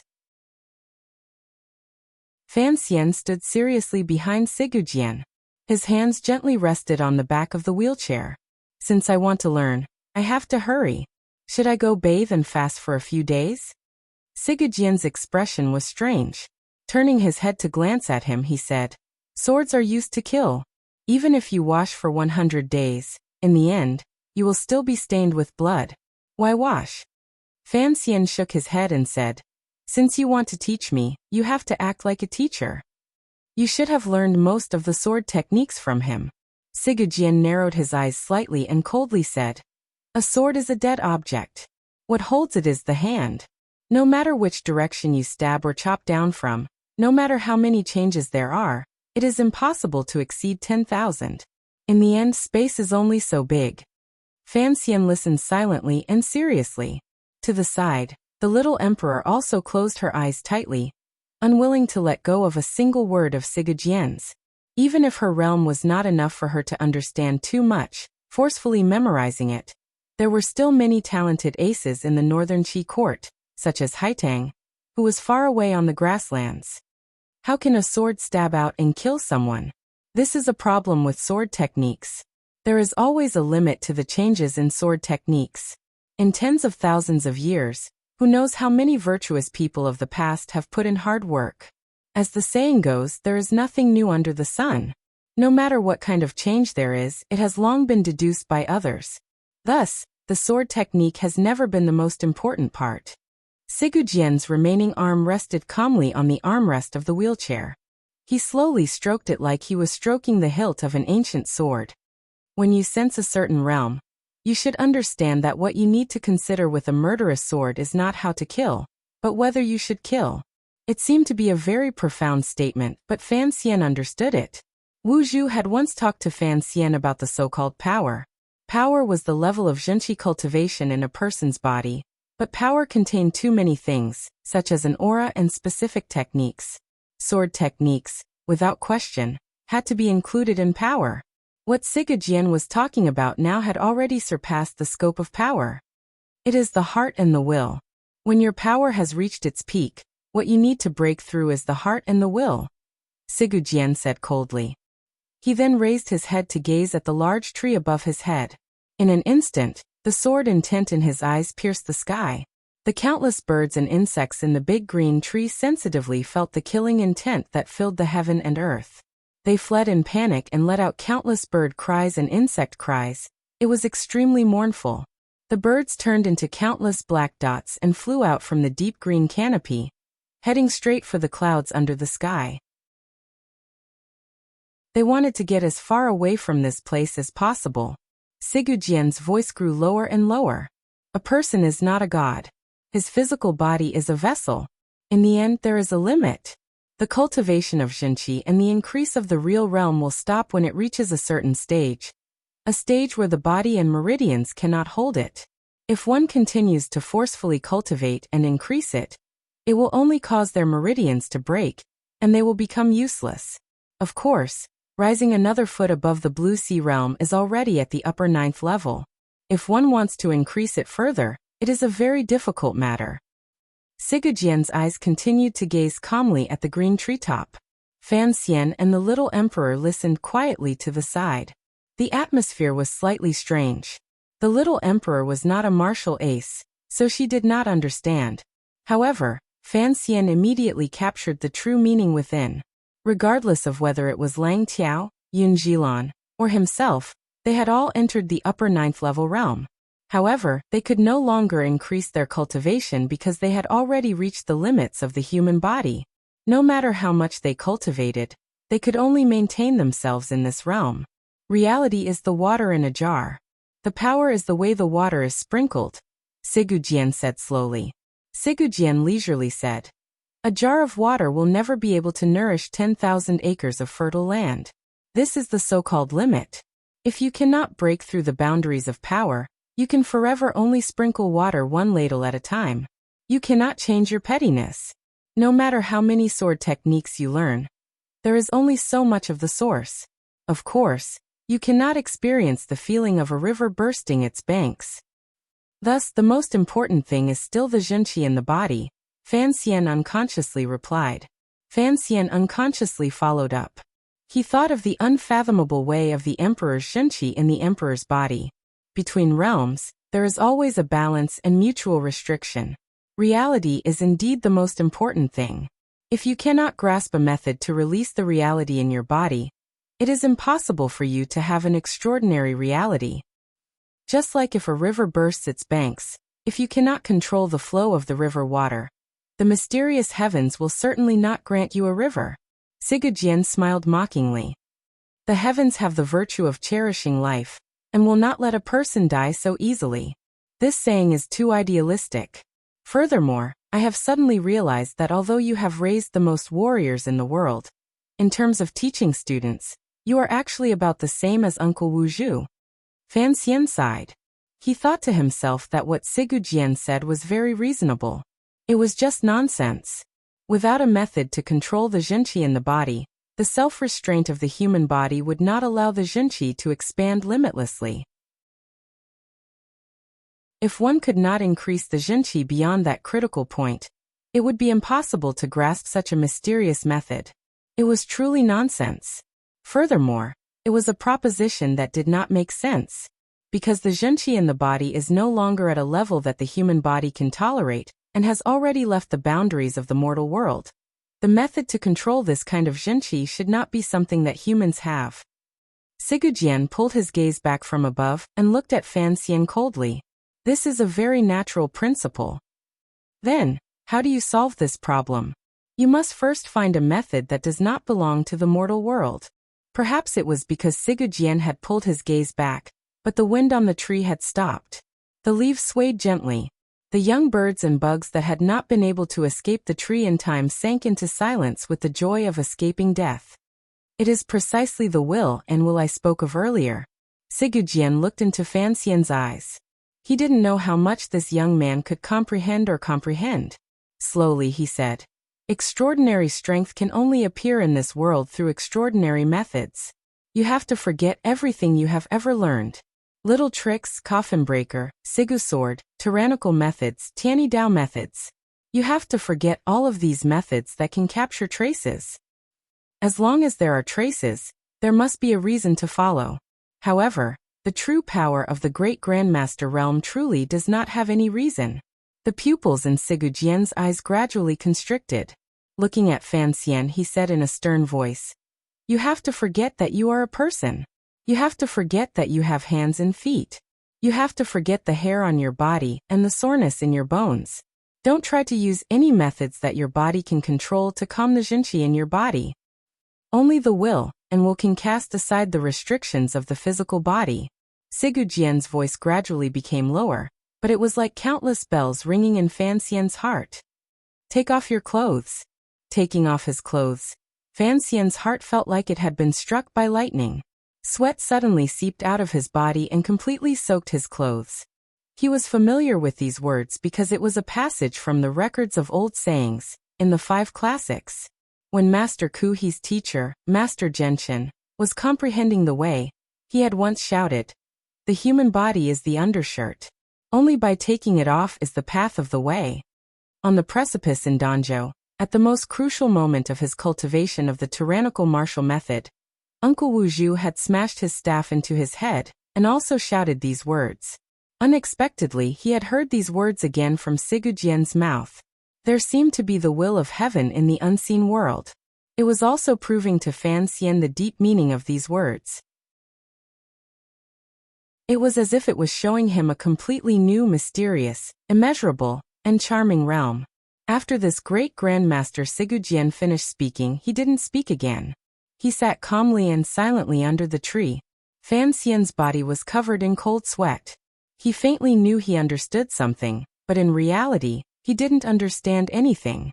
He knew what Sigujian said was true and correct. However, this kind of method was too vague and indiscernible. There was no way to find it. Most importantly, such an idealistic way of speaking was completely different from the tyrannical martial method he had cultivated since he was a child. Without a person as a bridge, could he affect this real world with just his thoughts? What was different about man's existence in the world from all things? It was in the word thoughts. Man was the spirit of all things.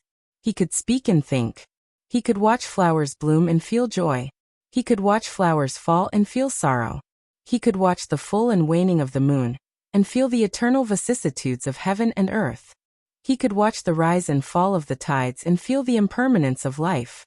The old men with their heads bent in the yellow earth also knew the joy of shadow puppets. It was an instinctive pleasure to follow Pan Lang through the night. It could also affect one's thoughts in a way that left one's instincts or substance. A powerful official with unparalleled evil could sit in seclusion for half a day, write a painting, and be proud of himself for a long time. He was moved to tears. No creature was more complicated than humans. Only humans could have such rich emotions and thoughts that could not be forgotten in a moment. Heaven and earth were indifferent. Spectators lived and died. Only humans could look back at heaven and earth and faintly connect their thoughts. The sweat on Fan Xian's body gradually dried. He knew how admirable that realm was.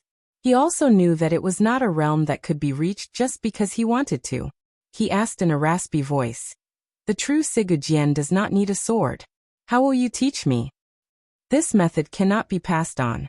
It's not that I don't want to pass it on. It's that I cannot pass it on." Sigujian broke the silence and coldly said, "Today, you will wander with me through Dongyi. I can only let you see. As for how much you can experience, it will all depend on your luck." Fan Xian bowed sincerely and said, "I am willing to lead the way for you." The little emperor stood beside the two of them with her eyes closed. Her eyelids trembled anxiously. It looked like she was trying to memorize every word of their conversation.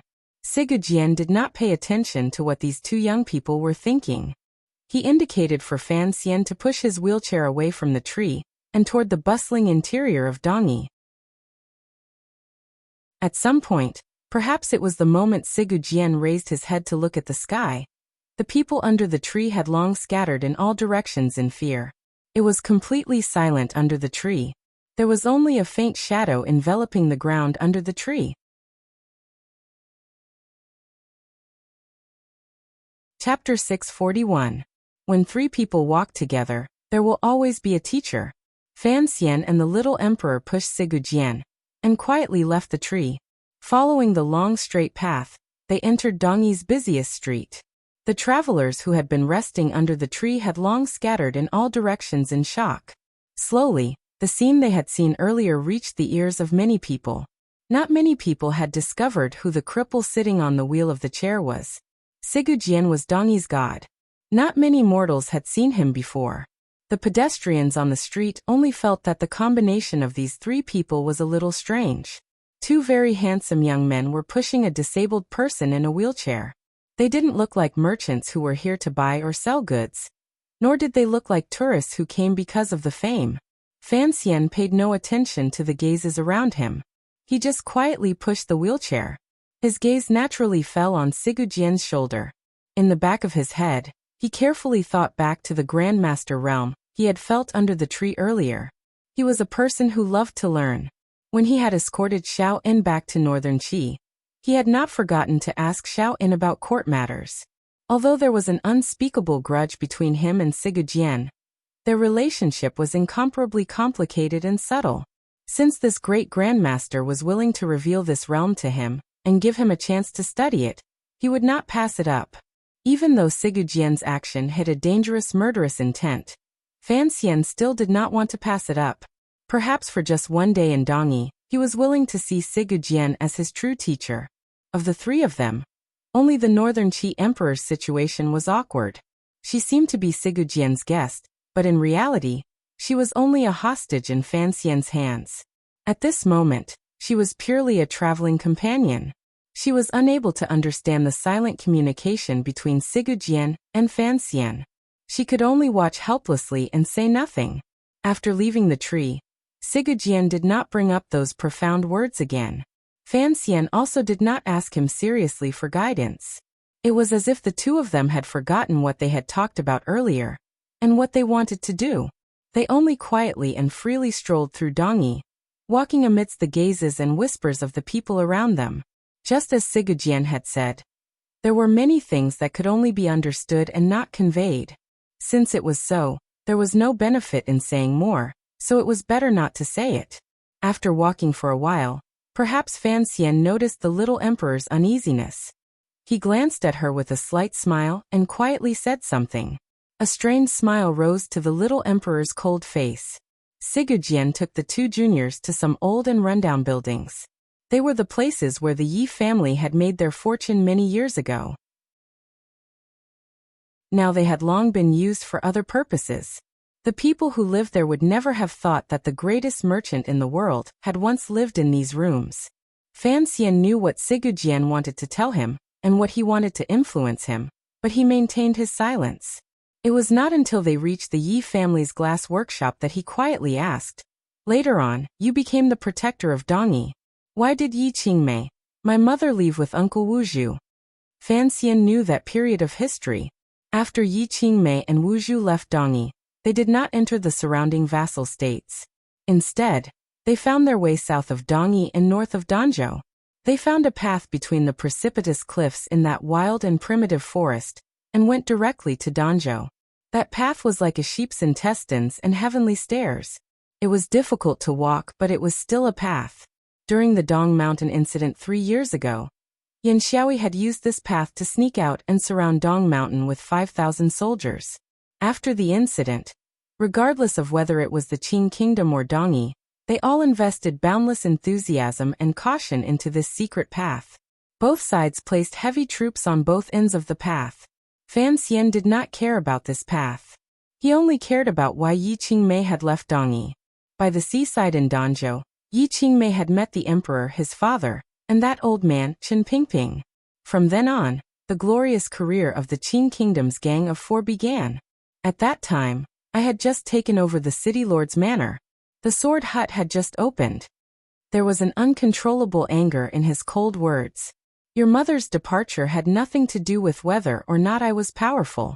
It only had to do with whether or not Dongyi was powerful. She was ambitious. The things she wanted to do had to rely on an even more powerful power in order to spread through the world. Sigujian turned his head and glanced at Fan Xian. In an icy voice he said, in her opinion, Dongyi's power was not enough to support her thoughts.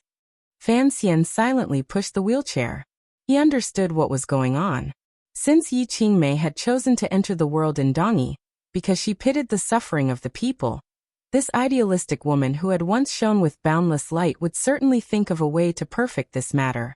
Although Dongyi was located by the sea and had gathered all the wealth in the world, it was once a territory of the Wei Kingdom. Its position in the land was not very prominent. Most importantly, the people in Dongyi made their living as merchants. They were more than clever, but they were not very stubborn. If they wanted to create something big and use their own ideals to influence the entire world, Dongyi was without question not a good choice. Why didn't she go to northern Qi? Yes, it was the Wei Kingdom. The northern Qi emperor, who had been silent the entire time, suddenly interjected, causing Fan Xian and Sigujian to glance at her at the same time. She sighed helplessly and said, I can't be mute all day. The reason the little emperor couldn't resist asking this question was simple.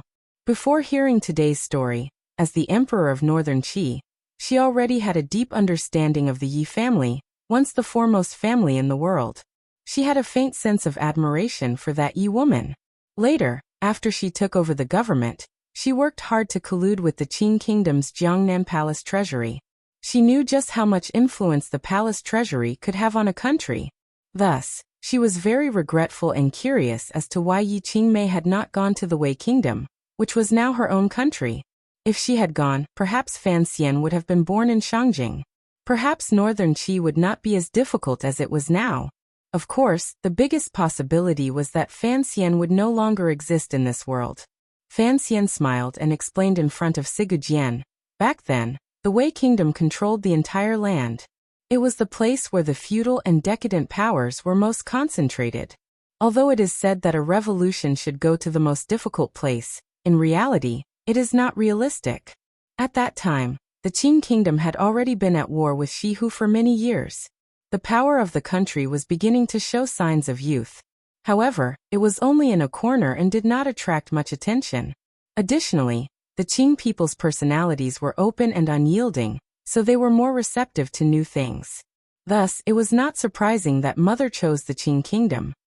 After saying this, the little emperor furrowed her brows and shook her head unhappily. She thought to herself, what kind of nonsense is this? How come I clearly understand each word, but when put together, I don't know what he is talking about? Sigujian glanced at Fan Xian and said, it was for this reason that she left Dongyi and went to the Qing Kingdom. She thought that the heir of the Qing Kingdom would obediently listen to her. When the Qing Kingdom unified the world, it would be the time she changed the world. Who would have thought that the heir would eventually become a true dragon in the world? How could he tolerate someone riding on his body? In the end, this great grandmaster could not suppress his laughter.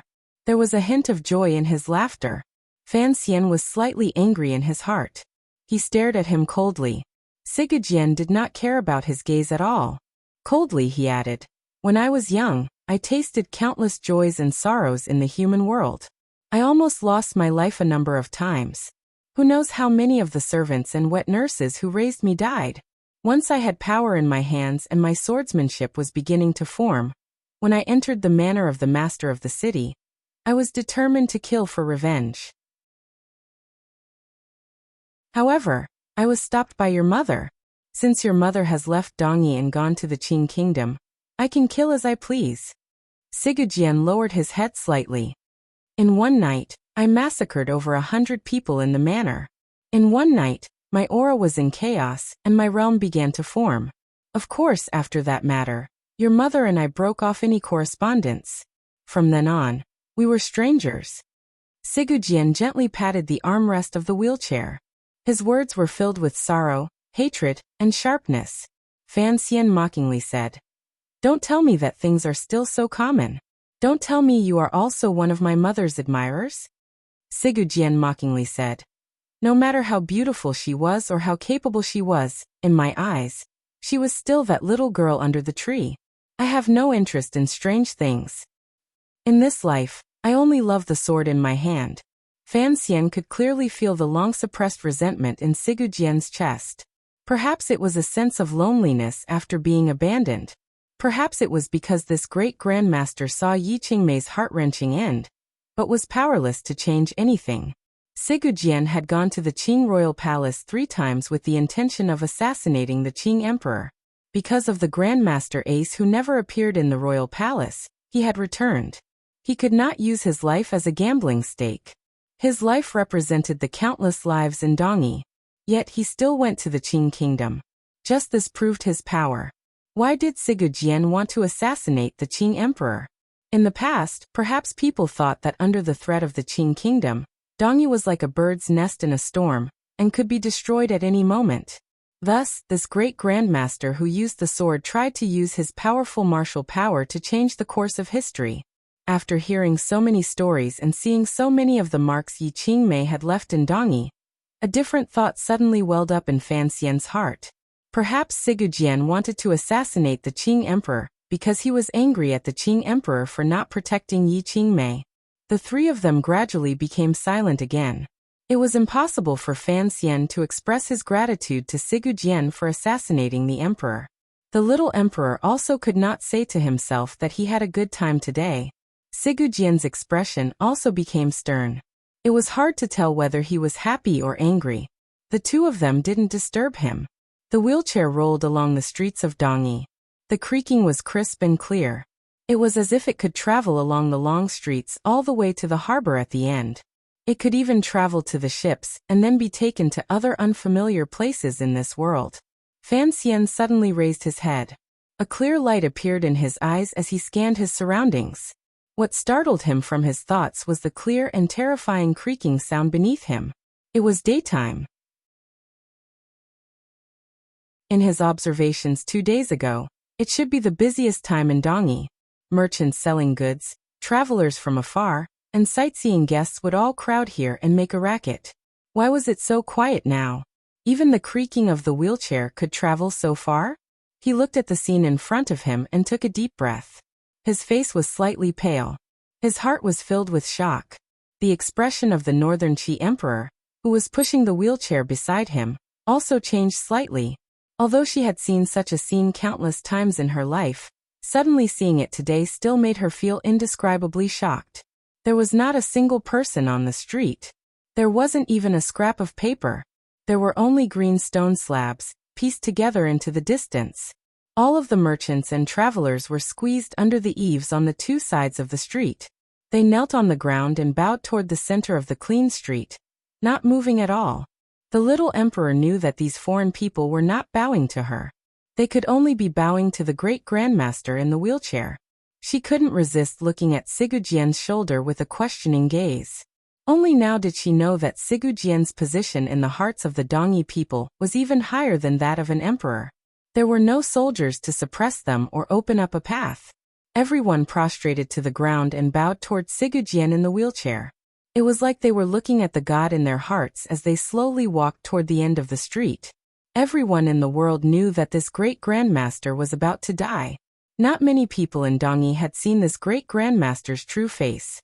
During these 2 years, they still couldn't help but feel terrified and uneasy, particularly now that they had truly seen the great grandmaster in the wheelchair. Endless sorrow grew in the hearts of the Dongyi people. They knew that it was this crippled person in the wheelchair who had used the sword in his hand to protect their wealth, their freedom, and the decades of peace in their homes. A sense of shame even grew in their hearts. They felt that it was shameful to live under the protection of the Sword Saint for so many years. The Sword Saint was tired and old. A god gradually grew old, and would eventually die. Just like the sun across the street, there would be a moment when it would sink into endless darkness. It looked like the moment under the tree had finally spread and startled all of the people in Dongyi. They knew that the Sword Saint had finally come out of the hut, and had come among them. That was why they were prostrating on the ground and feeling sorrow in their hearts. They were making this final farewell to express their gratitude. Fan Xian looked at this scene and felt a strange doubt in his heart. How did these people know that the person in the wheelchair was Sigujian? There was no time to think. He had already sensed the powerful aura emanating from Sigujian's small body. It was an aura that pushed people thousands of li away. It was an aura of absolute coldness.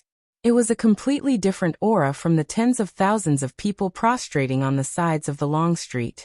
Fan Xian was silent. He knew that this great grandmaster was giving him a second lesson. He didn't use words, only his actions. He used the shocking and sorrowful scene on the long street to tell him that in order to enter the realm of a great grandmaster, he not only had to take off his clothes, but he also had to abandon his emotions. It was not that he was heartless. Sigujian's feelings for this large city were probably already very deep, which was why he appeared so cold and heartless. He was somewhat dismissive of the emotions the people of the secular world poured into him. Emotions are very precious things, but they are also very cheap things, Sigujian said for the first time on the long street. These were Sigujian's first words on the long street. If you have feelings for something, then you cannot be controlled by this feeling. And this is your mother's biggest problem. Fan Xian and the little emperor were deep in thought as they pushed the wheelchair forward under the worshipful gazes of tens of thousands of people. The creaking of the wheelchair grew louder and more ear-piercing. Then the wheelchair stopped in front of a beautiful building. It was the manor of the master of the city that Fan Xian had come to yesterday. "What are we doing here?" Fan Xian asked respectfully.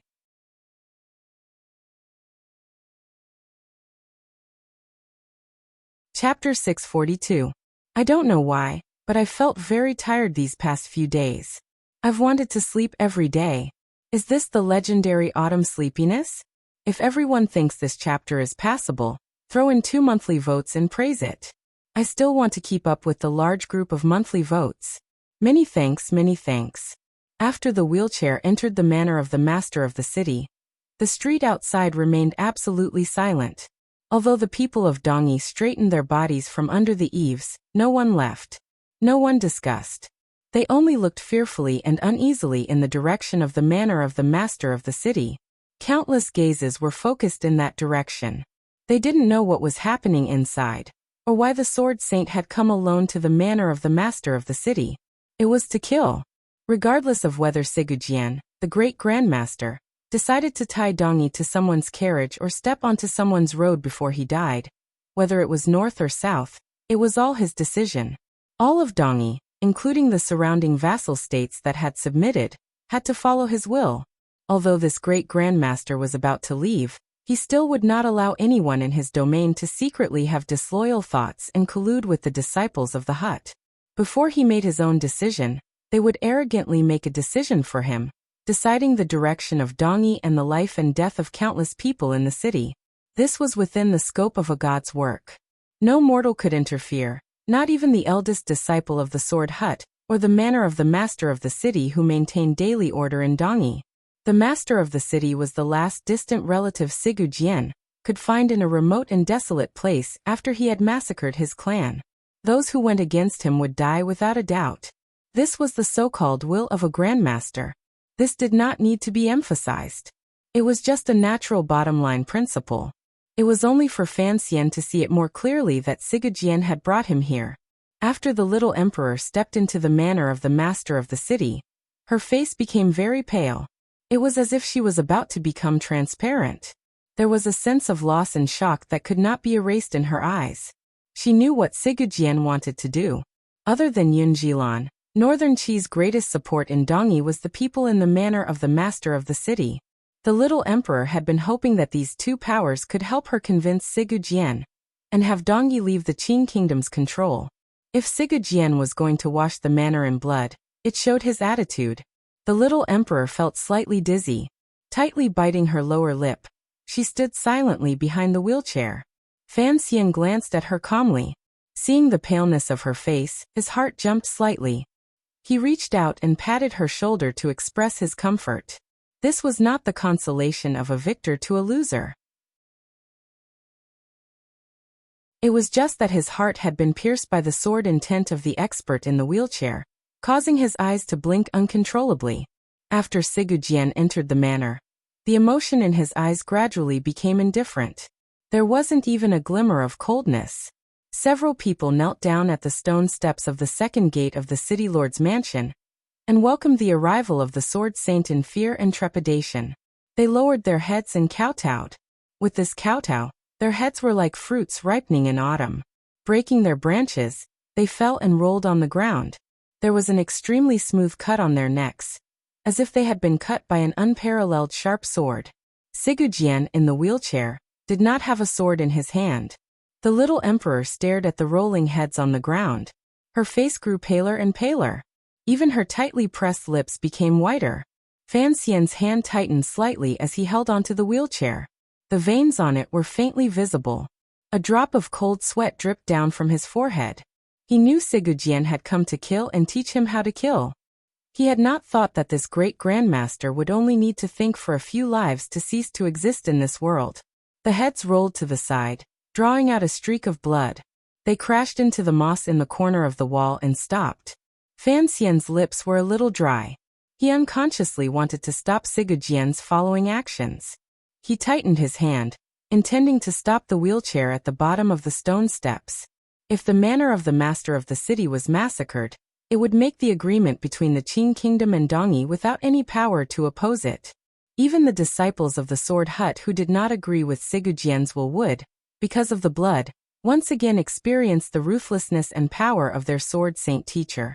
Fan Xian still did not want to use such a method. He was not a sentimental and pedantic person. However, he thought that the manor of the master of the city would never be a major obstacle. As long as Sigurjian nodded, there were many ways to resolve the problem here. He had not thought that Sigurjian would use the simplest and crudest method to resolve it. At some point, the wheelchair had already climbed up the stone steps and was moving toward the depths of the manor. Fan Xian and the little emperor's hands were still on the wheelchair. Their hands trembled more and more. Their faces grew paler and paler. They saw more and more blood and more corpses on either side of the wheelchair. Someone finally summoned the courage to pull out a knife. The knife broke in two. Someone screamed and flew away. Their waist broken in two. Even more people looked with terrified eyes at the killing god in the wheelchair. Their legs trembled. They could not move at all. They thought of the legend from many years ago. On that night, the great grandmaster in the wheelchair held a sword and entered the manor of the master of the city. The next day, not a single living person could be found in the manor. After many years, Sigurjian entered the manor again. This time he did not have a sword in his hand. The entire manor was still sadly enveloped by a thick stench of blood. Fan Xian's face grew paler and paler. The tyrannical zhenqi in his body had been raised to the limit. The moment it left his body, it was crushed into threads by the killing aura that filled the world outside. It broke into pieces and dissipated in an instant. It was impossible to gather the qi. The little emperor's body trembled. She was unable to move at all. She had to place her hand on the wheelchair to barely stabilize her body. Even though she was a powerful female emperor, looking at the countless heads and broken corpses flying through the air, it was still difficult for her to resist the onslaught of this bloody killing aura. Blood flew. Blood continued to fly. Blood continued to fly. Sigurjian's face was even paler than these two young men's faces. It was a completely illogical white. It was as if all the blood in his body had flowed to some place, and then dispersed into a sword qi that pierced the heavens and slaughtered the earth, and a murderous aura that could destroy the heavens and destroy the earth. It was being released freely. Fan Xian and the little emperor's bodies seemed to have left the control of their minds. They followed this life-taking wheelchair with great passivity as they walked through the manor. The powerful aura emanating from Sigurjian's body completely controlled all the minute movements around them. The little emperor was powerless to resist, so her reaction was slightly weaker. Fan Xian forcefully focused his mind, wanting to resist this cold murderous intent that made him feel very uncomfortable and even disgusting. It was as if he was being hammered endlessly by a heavy hammer, shaking his heart and soul with each blow. A thread of blood seeped out from the corner of his lips. A helpless sorrow flashed through his eyes. He lowered his eyelids slightly, no longer looking at everything that was happening in the manor. He gave up on the thought of stopping Sigurd from killing. He didn't have this power. He also didn't want to take pity on the innocent servants in the manor, and anger a great grandmaster, who had already sunk into a crazed state, and sink himself into endless danger. His eyelids were slightly lowered. He didn't look, but that didn't mean he didn't know, particularly since this was the last lesson Sigurd was giving him. Fan Xian had already relaxed his mind, and was no longer fighting head-on against the sword intent that filled the manor. Thus, he could more and more clearly sense any slight change in aura present. He had a deeper understanding of the aura emanating from the great grandmaster's body in the wheelchair.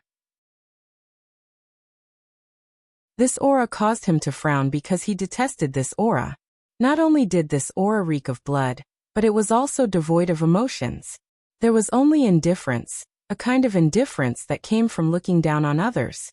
It was an indifference that came from looking down on all living things. It was as if in front of Sigurd eyes and thoughts, there was nothing in the world worthy of being treasured. Everyone could be treated like pigs or dogs. However, Fan Xian didn't understand. This great grandmaster clearly had great affection for Dongyi. Immediately after, Fan Xian sensed the other realm that the aura represented. It was willpower. Sigurd willpower had already controlled everything around the wheelchair. It was valiant, decisive and unyielding. All morals, standards, the benevolence of heaven and earth, and the thoughts of the young man behind him became bubbles and floated away in all directions in front of this powerful and absolute willpower. Fan Xian abruptly raised his head. With one hand he supported the little emperor, who was already tottering under this pressure. His eyes quietly followed Sigurd gaze and looked into the manor. He experienced this realm, but he unconsciously feared it. There were no great grandmasters in the world. The reason the four strange creatures were able to break through the limits of humans and move freely between heaven and earth was because of their own understanding of heaven and earth. Their own experiences created the four great grandmasters completely different paths of breakthrough. The Qing Emperor had broken into the realm of a great grandmaster. It was clear that he had taken a very practical path. A cripple with all the meridians in his body shattered had reached a realm of joy. Without the limits of meridians, the power in his body had increased without limit. Using the most difficult method, he had broken through the limits that heaven had created for the human body. Without question, this was the most valiant method. No matter what, Fan Xian did not dare to learn it. He had no way to learn it. Sigurd path was different. Since his youth, there had been too much gloom, too much suppression, and too much impulse to kill. Finally, after one night of massacring his entire clan, he had condensed a powerful state of mind from the stench of blood. In the instant he had severed his emotions and nature, he had finally comprehended a will that would not be moved by external things. Using killing and coldness, he began to look coldly at the line in the sky and easily tear it apart. On the last stone step in the manor of the master of the city stood a row of people. The master of Dongyi wore a magnificent clan uniform. His face was deathly pale. He stood in a line with the people closest to him, waiting for the arrival of the sword saint. He had gathered his most powerful strength here, but he also knew that it was impossible to stop a great grandmaster from killing people. Fan Xian's hand was on the back of the wheelchair. He did not notice the silence on the stone steps. The wretched cries gradually stopped. He had only sunk into a dazed state. He had finally experienced Sigurd great grandmaster realm. He discovered that the method to search for this realm was perhaps something he would never be able to do. Every blade of grass, stone, flower, and tree in the world had its own reason for surviving. Each person was unique. If one wanted to break through the realm and touch the great grandmaster realm, they would probably have to find a method that truly belonged to them. In the wheelchair, Sigurd suddenly began to cough. He coughed until his small body bounced on the wheelchair. He coughed until Fan Xian's hand, which was holding the wheelchair, began to tremble again. The row of aces from the manor of the master of the city on the stone steps saw this scene. They turned into black shadows that filled the sky and split into 7 directions. Like eagles swooping to kill, they leapt toward the wheelchair. The coughing seemed to be an opportunity and a secret signal.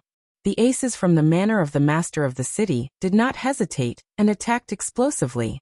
However, there was no joy in their hearts. The people of Dongyi, including the aces who practiced swordsmanship by the seaside, were all used to the undefeatable sword saint. After decades of divine light, no one had the extravagant hope that they could become the person who killed a god. However, they still had to carry out the final attack. After all, the sword saint had coughed. Perhaps it was an opportunity. Perhaps it was not. Since they were going to die under the hands of a great grandmaster should be a kind of glory. Before the shadows arrived, a gust of wind had already hit them in the face. The aces from the manor of the master of the city did not target the two young people behind the wheelchair. They had long seen that these two young people had already sunk into a mental predicament that they could not extricate themselves from. Fan Xian had a feeling that if he was faced with these aces' most heroic attack before death, he would probably have no way to counterattack. Sigu Jian was still curled up in the wheelchair coughing. His remaining hand covered his mouth. There was no sword by his side. Therefore he waved his hand, and a sword on the ground moved. It moved extremely quickly, like a bolt of lightning, and arrived in his steady palm. Sigu Jian swung his sword. The power of the sword was not perfect. It was like 7 green mountain peaks suddenly tearing off the outer bark of the tree to reveal the strange, craggy, and thorn-like rocks underneath. It was as if they were going to pierce 7 large holes in the sky. Faced with the last 7 aces from the manor of the master of the city, Sigu Jian casually stabbed out with his sword. With a valiant, indifferent, and bloodthirsty willpower, he stabbed out 4 times in 7 different directions. This was already a strike that surpassed the secular world. It contained an aura that focused only on the front and not on the back. Hidden behind the aura was a supreme willpower that transcended the aura. It was free because of its coldness and indifference because of its bloodthirst. The 4 swords stabbed into 7 people. The 7 aces collapsed to the ground without a sound. Sigu Jian waved his sleeve. The common steel sword in his hand left his hand and pierced straight into the chest of the master of Dongyi. After Sigu Jian entered the manor in a wheelchair, the master of Dongyi did not make a single argument or sigh. He only calmly watched the scene in front of him and waited for death to come. He knew that since his distant uncle had personally come out of the hut, then only death awaited him. Toward a crazy great grandmaster, a bloodthirsty sword saint, and a heartless monster who had slaughtered his entire clan, the master of the city had no emotion. The master of the city coughed up blood. Feeling his life leave him, he began to cry. In the moment before his death, perhaps there was too much dissatisfaction and resentment in his heart, just like the resentment the Qing emperor had felt many years ago. There should not have been these great grandmasters in this world. There was too much logic in this world. Fan Xian had watched Sigu Jian attack seriously. This was the first time Sigu Jian had truly attacked since entering the manor. He had a sword in his hand. His gaze was very sharp. He had captured the method and trajectory of the last 4 swords. Thus, his heart was incomparably shocked. This was the true Sigu sword. Like a bird in the sky, like a fish in the water, between one movement and one stillness, there was no warning at all. He only attacked based on his heart.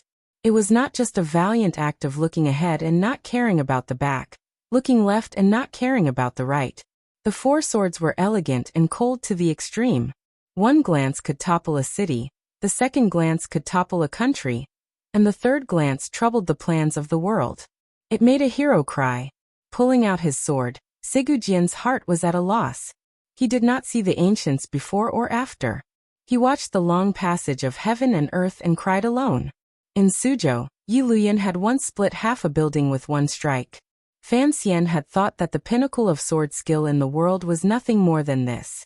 Seeing Sigu Jian attack, only now did he know that the most powerful symbol of a killing weapon like the sword was the connection between the sword and the heart. There was no faster method of expression in the world than the heart. Where the heart was, the tip of the sword was. To be able to cultivate a sword technique that defied the common sense of heaven and earth, and should not exist in this world.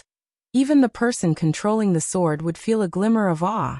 Even the person controlling the sword probably didn't know how he was able to use such a sword technique. After one strike, The swordsman held the blood-dripping sword in his hand and looked around at the boundless wilderness with a sense of loss. The true meaning of the Sigu sword, in the end, was still a sense of loss. Fan Xian's hand continued to hold the little emperor's arm, but he couldn't stop it from trembling. To be able to comprehend such a sword technique, what a fortunate or painful thing it was.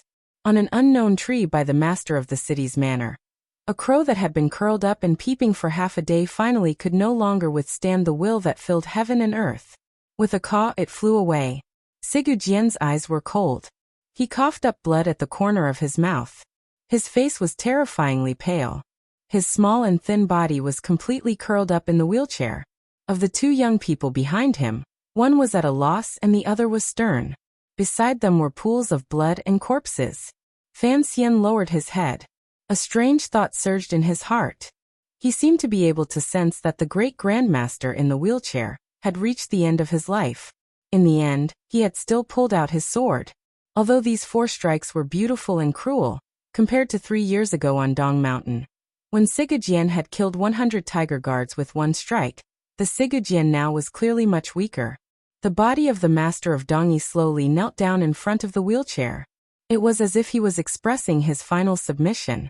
Fan Xian abruptly raised his head and watched in shock as a black-clothed man appeared in front of the 3 of them as the master of the city's body fell.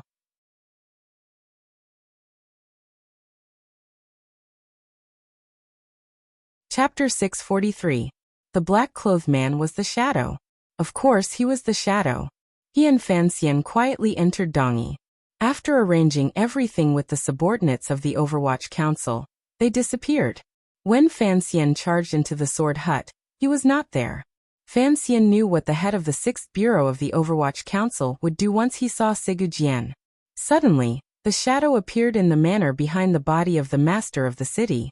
Sigu Jian had massacred the manor again. No one knew how many people he had killed. Regardless of whether they were alive or dead, as long as his physical body existed, there would always be a shadow under the sunlight. The shadow was hidden in these shadows. To be able to hide from a great grandmaster's perception, suddenly appear in front of the 3 of them, and capture Sigu Jian's weakest moment, the shadow was the most powerful assassin in the world. Without question, the cultivation of the shadow, the most powerful assassin in the world, had risen to the pinnacle of his life. Sigu Jian coughed up blood on the wheelchair. His entire body trembled.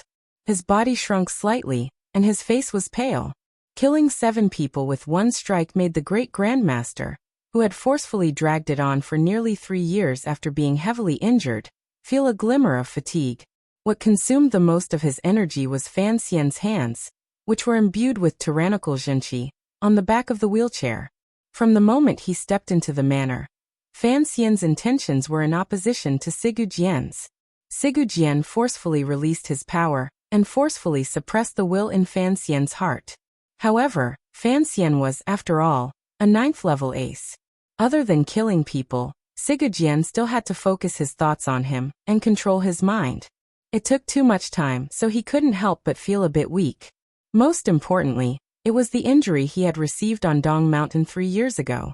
Yi Liuyun's claw had stretched out like a dragon in the clouds, and the Qing Emperor's earth-shattering way of the Emperor's killing fist had heavily injured Sigu Jian, a great grandmaster, to the point that he was on the verge of death. The shadow had chosen this moment to strike. He had chosen the most decisive moment. In his hand was an ancient sword that was as cold as autumn water. In an instant, the light of the sword lit up the entire manor. In the next moment, the stone steps seemed to become as sparkling and translucent as jade. The shadow's toes stepped on these jade-like stone steps. With each step, he seemed to become a little brighter. Occasionally, a few green leaves would fly up at this time, accompanying the autumn wind and rain sword in his hand, adding a bit of sternness. Kill. The ancient sword in the shadow's hand pierced towards Sigu Jian's chest. This strike was extremely simple. There were no changes, no accumulation of power, and not even the slightest tremble. In the process of the high-speed thrust, the bright sword body was calm like autumn water, stabbing forward smoothly. It was just a bend of the elbow, a flat wrist, and a thrust. It was the simplest sword move in the world. Because it was simple, it was focused and powerful. The shadow did not need to accumulate power, because he had been waiting for this sword for more than 20 years. He had been accumulating power for more than 20 years. It was too fast. When Qingqing's leaves floated up, she was stunned to find that she had fallen behind the black-clothed man. It was so fast that the air in the manor didn't even have time to change after the ancient sword sliced through its body. It let out a whistling wind. Because it was fast, the surrounding environment didn't have time to change. The courtyard was still silent. The only thing that changed was the position of the shadow, the tip of his feet stepping on the jade steps, the light on his body, and the brightest sword at the front of the light. The tip of the sword was only a foot away from Sigujian's chest. A thunderous strike. In such a short amount of time, Fan Xian only had time to narrow his eyes a little. He recognized the sword in the shadow's hand. When he had tried to assassinate the emperor in the Hanging Temple, the shadow had held this sword in his hand. Fan Xian even felt a sense of familiarity with the shadow's thunderous strike. Outside the Hanging Temple, under the tall building and against the golden chrysanthemums that covered the mountains and plains, the shadow had once jumped out of the sun in a white robe and pierced straight toward the emperor's face. That day, the shadow had been dressed in white like an immortal from the heavens. He had shone brilliantly. With the plain ancient sword in his hand, he had floated down. Now the shadow was dressed in black and still held that plain ancient sword.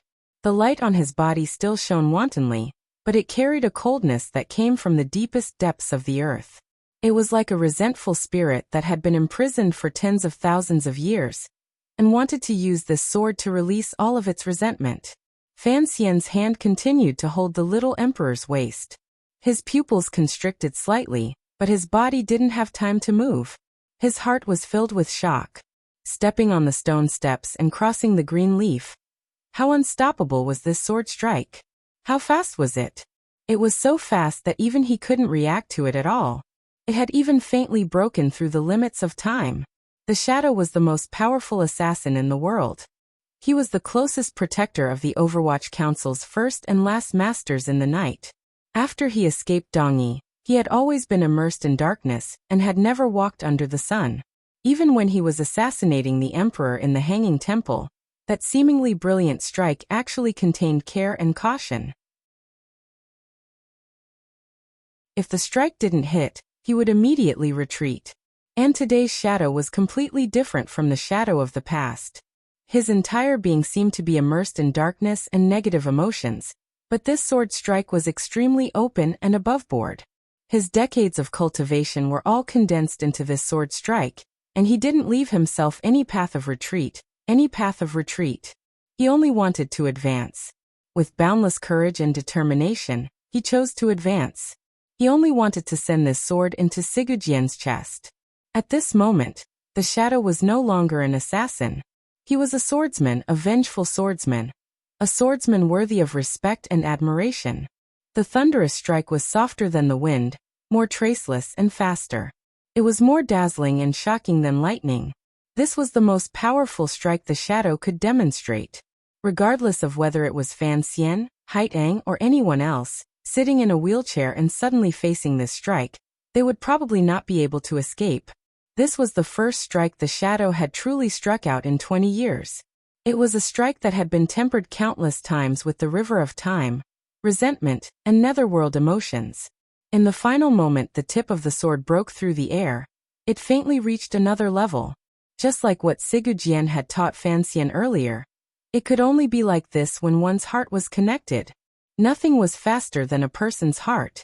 No one's heart was more determined, darker and brighter than the shadow's. The darkness was in hatred and complicated emotions. The brightness was in a determination to disregard everything. The muscles all over Fan Xian's body tightened. The tyrannical zhenqi in his body circulated quickly. As soon as his heart reacted, he was going to take the little emperor and escape this place. In front of such a strike, he had no time to react. Sigujian could do it. Although he was already at the end of his life, had been heavily injured for 3 years, and had slaughtered the manor of the master of the city and used up a great deal of his energy, he was still a great grandmaster who could not be judged by common sense. However, Sigujian's expression was not the same as it had ever been. His face was extremely pale, and his eyes were extremely bright. The right half of his face that had been shattered was like an ugly and terrifying god, emitting an awe-inspiring might. Even a great grandmaster would not underestimate such a strike. However, it was difficult for a great grandmaster to move. He only had one hand left. It seemed that the only thing he could move was this hand. Thus Sigujian moved. Raising his left arm, he spread out his index and middle fingers 4 inches in front of his chest, and pressed them together. He used 2 fingers to clamp down on the thunderous strike. His face became even paler. His eyes became even brighter, and his expression became even more solemn. The strike between his 2 fingers was still advancing. Ah! The shadow was like Sigujian's shadow. Sticking closely to the wheelchair, he let out a wild cry. Like he was crazy, crying, complaining, happy and angry. He stepped on the path of escape 20 years ago. Holding the pain of his entire clan dying, his parents dying with him, he ruthlessly stabbed down. With a pop, the ancient sword, as cold as autumn water, rubbed against Sigujian's protruding knuckles and made a squeaking sound. It carried a heart-palpitating charred smell as it forcefully broke through Sigujian's finger sword and pierced into Sigujian's chest. The tip of the sword only entered 2 inches into the great grandmaster's body before it could move no further. Sigujian's eyes were already extremely bright. They were like 2 stars giving off light as they landed on the shadow's equally pale face. His fingers were like 2 large mountains holding the shadow's thunderous strike between the mountain rocks, unable to advance another inch. There was a moment of pause. The pale-faced Fan Xian gave a muffled grunt. Grabbing the waist of the little emperor beside him, he flew up diagonally like a large bird. Breaking away from the back of the wheelchair, he sliced through the air and floated toward the tree beside the manor. If he had remained behind the wheelchair, perhaps he would only be injured. The little emperor would certainly die from having her meridians severed under Sigujian and the shadow's double attack. Floating toward the tree, Fan Xian forcefully turned his head in the air with a pale face. He then saw a scene that he would never forget. Sigujian's face was very pale. The shadow's face was also very pale. These 2 brothers had not seen each other since that rainy night in Dongyi. Now they were tightly pressed together.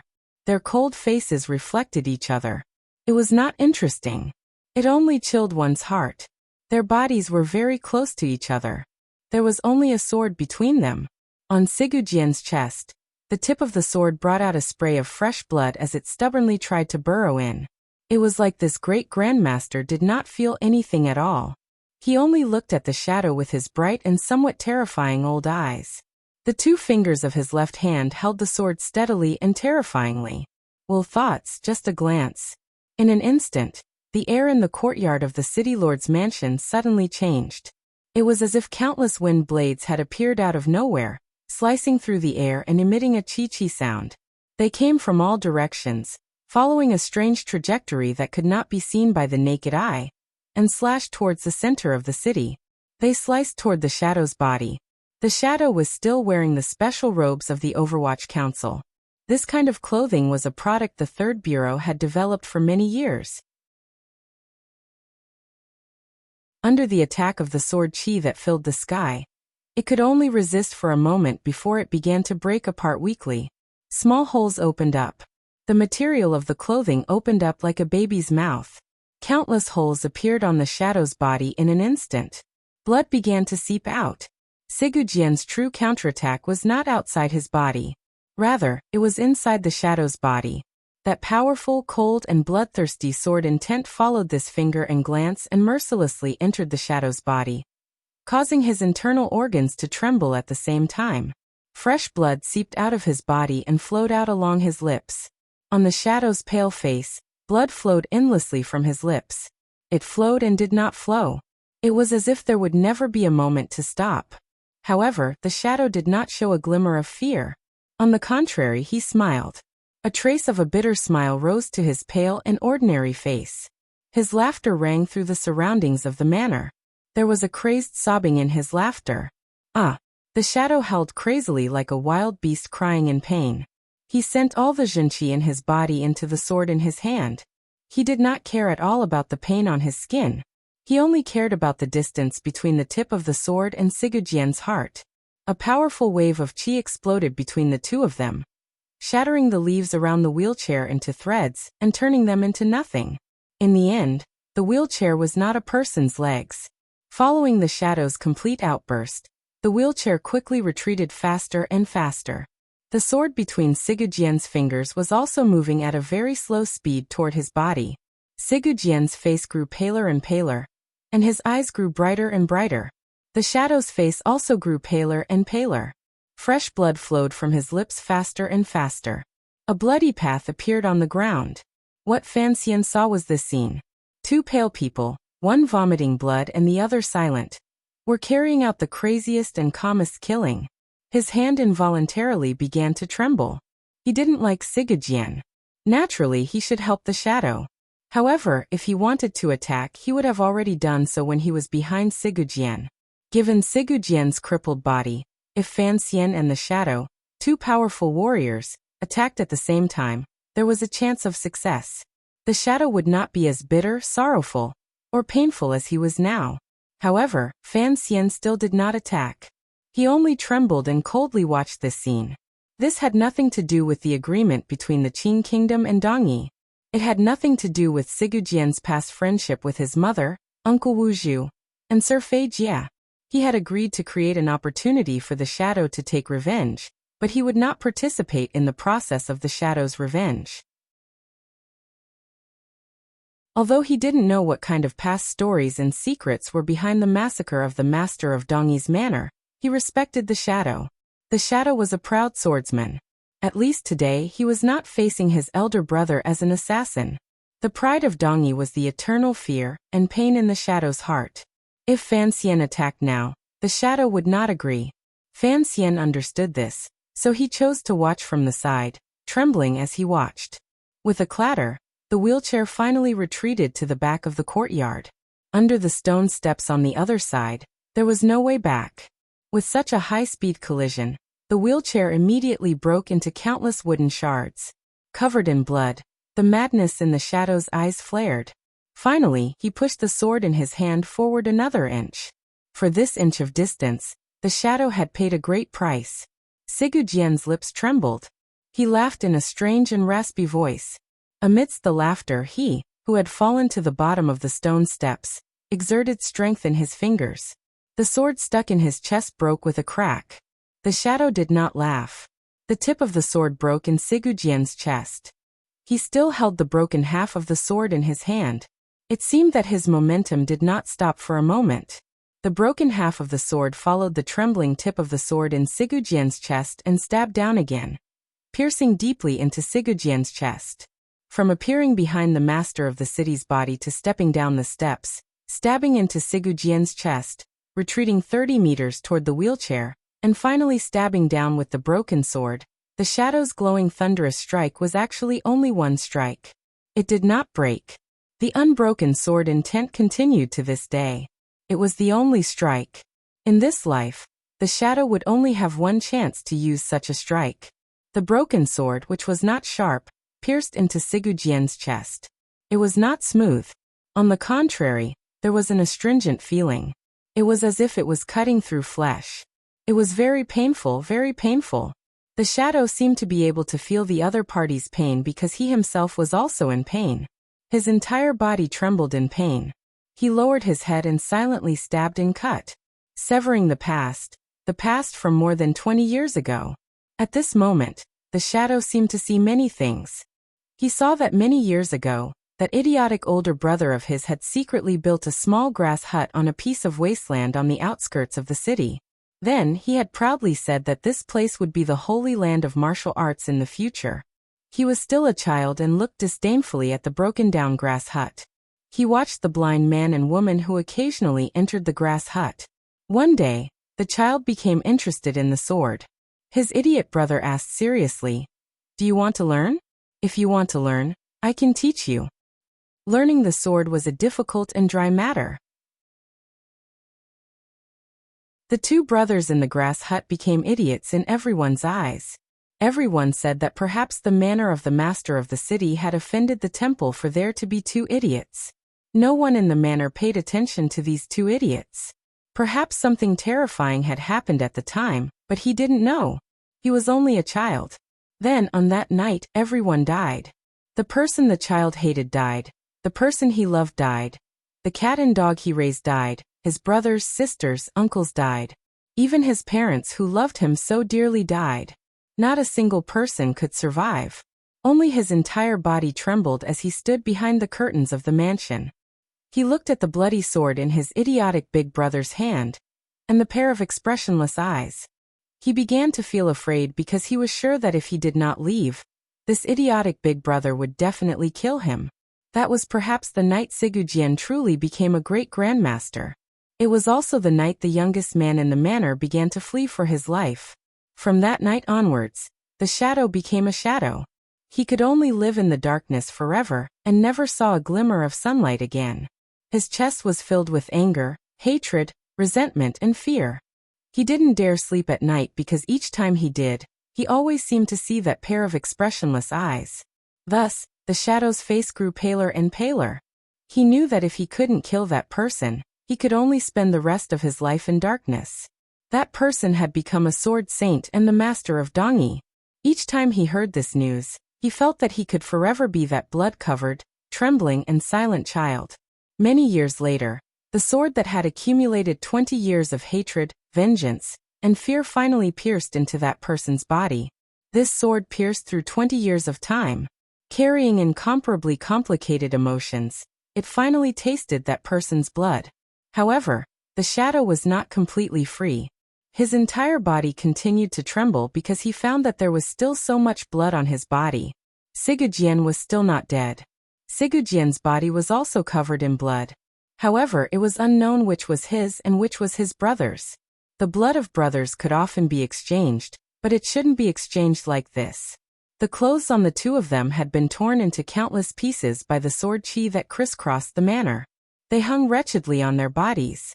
Sigujian's eyelids drooped slightly as if he would soon be unable to open them. His small body, like the shadow, began to tremble violently. Sigujian's 2 fingers held the tip of the sword. Like lightning, he pulled it out and sliced toward the shadow's neck. The shadow did not dodge. The fingers of his left hand formed a sword and pierced toward the bloody hole that had appeared after the tip of the sword had been pulled out. A life for a life. It would not end until one of them died. With a muffled slap, the two people's bodies separated abruptly.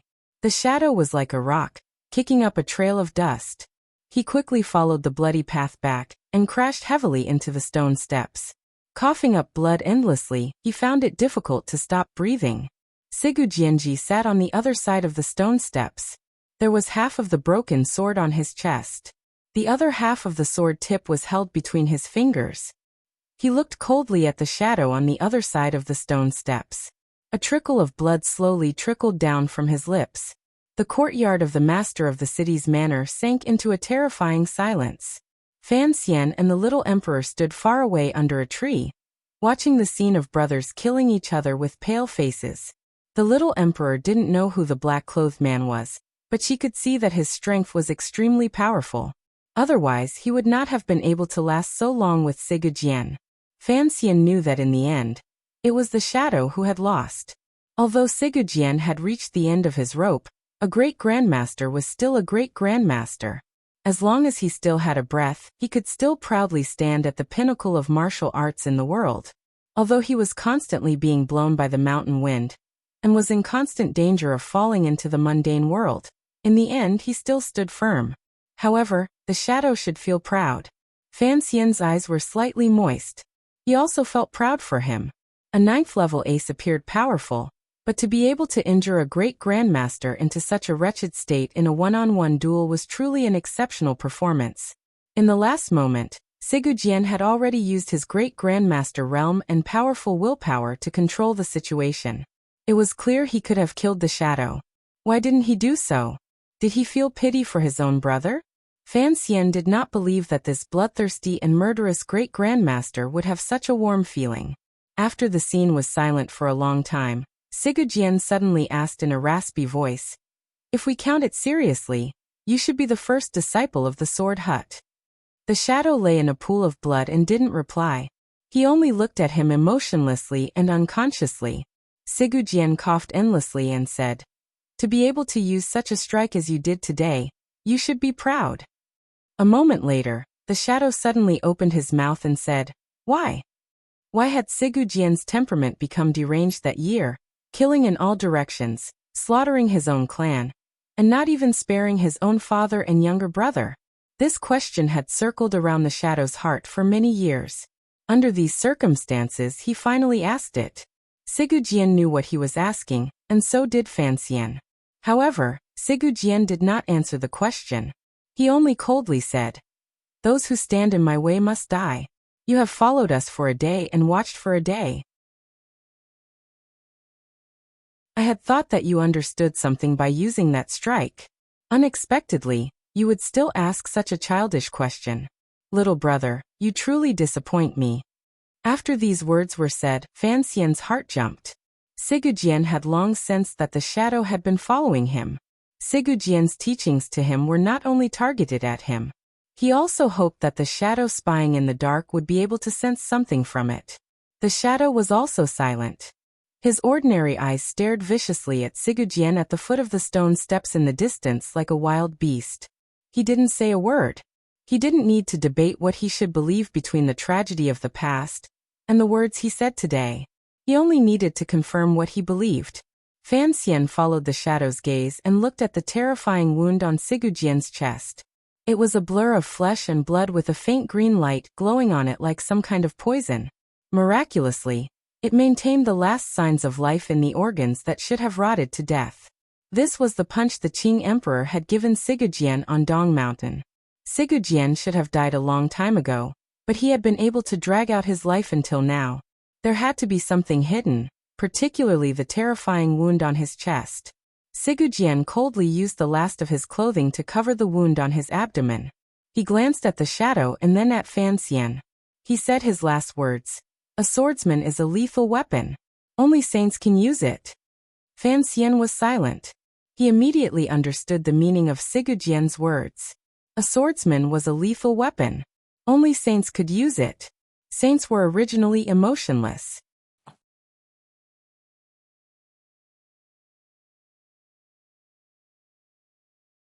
Chapter 644. Yesterday, the situation suddenly changed. The brothers on the leaderboard were all extremely anxious, chasing each other. It was abnormally lively. The one in front was sprinting, the one behind was leaping, and I was stuck in the middle. I was also anxious, 110,000 points of fire burning in my heart. But there was no use in being anxious. I couldn't update fast enough, and I had to lower my head and admit it. Moreover, I really couldn't think of any reason to pull in the monthly votes. I couldn't possibly say that I was sleepy recently and needed everyone's monthly votes to wake me up, right? That was really too shameless. But I really needed everyone to cast their monthly votes. I needed your support. I liked the reward money, and I liked the vanity that came with being ranked. I'll say it very seriously and honestly. If you think that I've written well, please cast your monthly votes to me. Thank you very much. Monthly votes were lethal weapons. Only the strong could wield them. I held my longsword and looked around blankly. There was a bamboo hat at my feet. I softly said, "Give me some, give me some."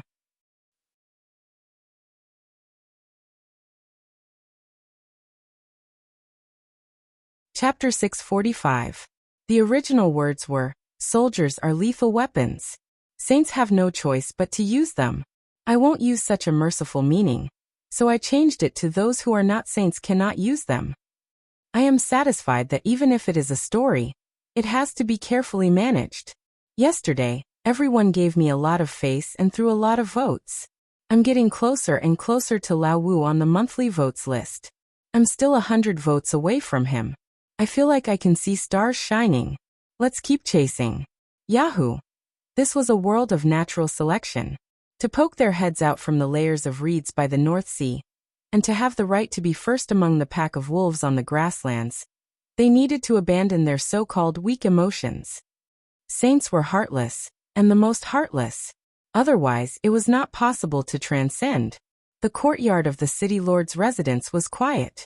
The corpses and pools of blood on the ground had been pushed to the bottom of the courtyard walls by the previous tremors. It was as if they had been swept by the hand of God. The blood had turned into red paint that had been brushed with a few green leaves that had recently fallen. With these green leaves as a boundary, Sigujien and the Shadow, the two brothers, each sat below 2 stone steps. Heavily injured and speechless, they looked at each other coldly. Suddenly, a concentrated whistling sound came from outside the manor. It was like a dozen catapults had launched an attack on the manor at the same time. The millstone-sized rocks sliced through the air. Sigujian's expression did not change. The Shadow's expression did not change. Fan Xian was walking toward the Shadow. His expression also did not change. The three of them had all heard clearly that it was not rocks flying through the air. It was people. It looked like the bloody case in the manor had finally startled the aces standing stupidly outside the sword hut. The Northern Qi Emperor had come to Dongyi with Lang Tiao and Friar He, 2 9th-level aces. As for whether or not the Tianidao sect had any hidden aces hiding in the dark to protect them, no one knew. Since the day before, all of the disciples of the sword hut had returned from their respective cultivation places and stood guard in front of the sword hut, silently waiting for their teacher's edict. Adding the two sides together, there were a dozen 9th-level aces.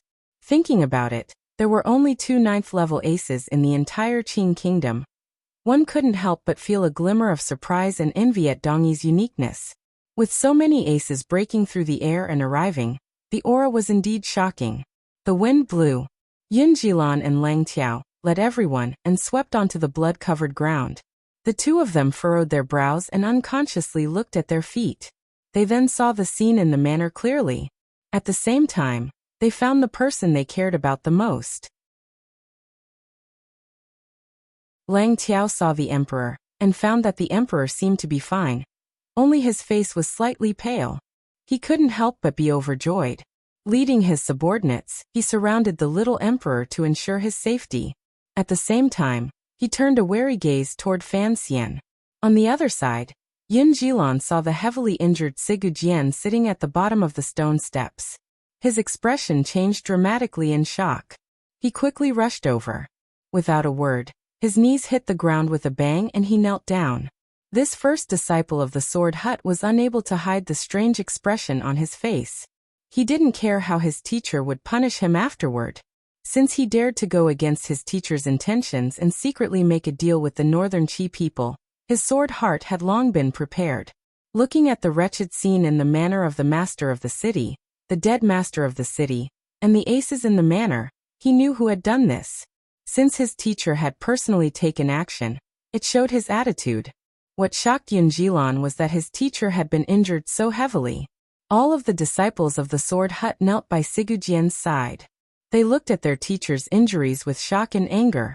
In these people's hearts, the only people in this world who could compare to their teacher were the great grandmasters. Even though their teacher had been injured for 3 years, the only people who could harm him were the Qing emperor and the missing Yi Luyan. A disciple of the sword hut began to help bandage Sigujian's injuries with trembling hands.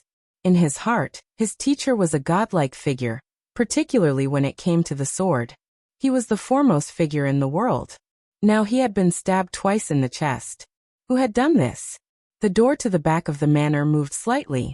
The second disciple of the sword hut walked in, supporting 13th Wang. They saw the scene in front of them and couldn't help but be shocked. 13th Wang, in particular, was still poisoned. Last night, he had forcefully raised his realm and held a willow tree to stop everyone and help Fan Xian enter the sword hut. He was completely exhausted. If it weren't for his second disciple supporting him, he probably wouldn't have made it to the manor in time. Last night, the atmosphere inside the sword hut was harmonious. Outside the sword hut, swords were drawn. Everyone knew that the 13th disciple of the sword hut was Fan Xian's good friend. Fan Xian had taken the Northern Qi emperor hostage and charged into the sacred and inviolable sword hut. Thus, everyone's enmity was directed at 13th Wang. If it weren't for the second disciple of the sword hut coldly protecting him, Yun Jilan would not have allowed Lang Tiao and the others to attack for the sake of his teacher's dignity. 13th Wang would probably be lying in bed. Of course, The reason 13th Wang was able to maintain his safety under the encirclement of so many aces was because of that leaf and that branch. The sword saint in the sword hut had already expressed his attitude. The disciples of the sword hut who had already leaned toward Yin Jilan's side could only maintain their neutrality. 13th Wang knelt by Sigujian's side. His lips trembled slightly. He couldn't say anything. After he entered the manor, he hadn't glanced at Fan Xian because his emotions were complicated. All of this had been ordered by his teacher. He had helped Fan Xian enter the sword hut. He had thought that his teacher and Sir Fan Jr. would have a harmonious conversation. He had not thought that his teacher would be so injured. The disciples of the sword hut all knew of the power of the manor of the master of the city, and the terrifying power of the sword in their teacher's hand. Naturally, they thought that the person who had injured their teacher was not someone from the manor of the city, but someone from the Qing kingdom. It was someone from Fan Xian. Yin Jilan was the first to stand. He looked coldly at Fan Xian and the black-clothed man by the stone steps. Gradually his eyes became icy. His gaze passed over Fan Xian and looked at the black-clothed man. His gaze changed from icy to burning. He knew the black-clothed man. It could even be said that he was very familiar with him. For years ago, by the Hangzhou Lake in the Qing Kingdom's Jiangnan, this black-clothed man had risen from the lake and stabbed him with a sword on the side of a small boat. Then, the two of them had carried out a chase and being chased for a number of months in the Jiangnan area. Yin Jilan knew the black-clothed man's strength. He had even always thought that, other than his teacher, this black-clothed man's sword technique was the sharpest and most sinister, even sharper than his own. Yin Jilan was already a 9th-level ace, so he knew how powerful the black-clothed man was. He didn't need to think too much to know that the only person present who could injure his teacher with a sword was that black-clothed man. He slowly pulled out the long sword at his waist and walked step by step toward the stone steps. The distance between each step was fixed, no more no less, exactly 2 feet. The sword in his hand was 3 feet. The distance between him and the shadow was 30 feet. The legendary true master of the 6th Bureau of the Overwatch Council, Sir Shadow. As Yin Jilan walked, he coldly said, "This is the first time I've seen your true face." Yin Jilan took 5 steps closer and closer to the stone steps. The sword intent on his body grew thicker, and his murderous intent grew stronger. Regardless of what difference this first disciple of the sword hut thought of the future of Dongyi and his teacher, when foreign enemies attacked and the Qing people dared to injure his teacher, Yin Jilan's chest was filled with murderous intent. He had to kill the other party under his sword. If the other party had been in perfect condition, Yin Jilan would not have had much confidence. However, he knew that even if the black-clothed man had taken advantage of the situation when his master was not paying attention to kill him and stabbed his master twice, the other party must have paid a great price for this. The disciples of the sword hut were deeply influenced by Sigujian's intentions. They did not care about using strength to bully the weak. Under the large tree, the Northern Qi Emperor watched this scene with a pale face. She didn't know if the sword hut and the Qing kingdom would come to blows, or how Fan Xian would deal with these matters.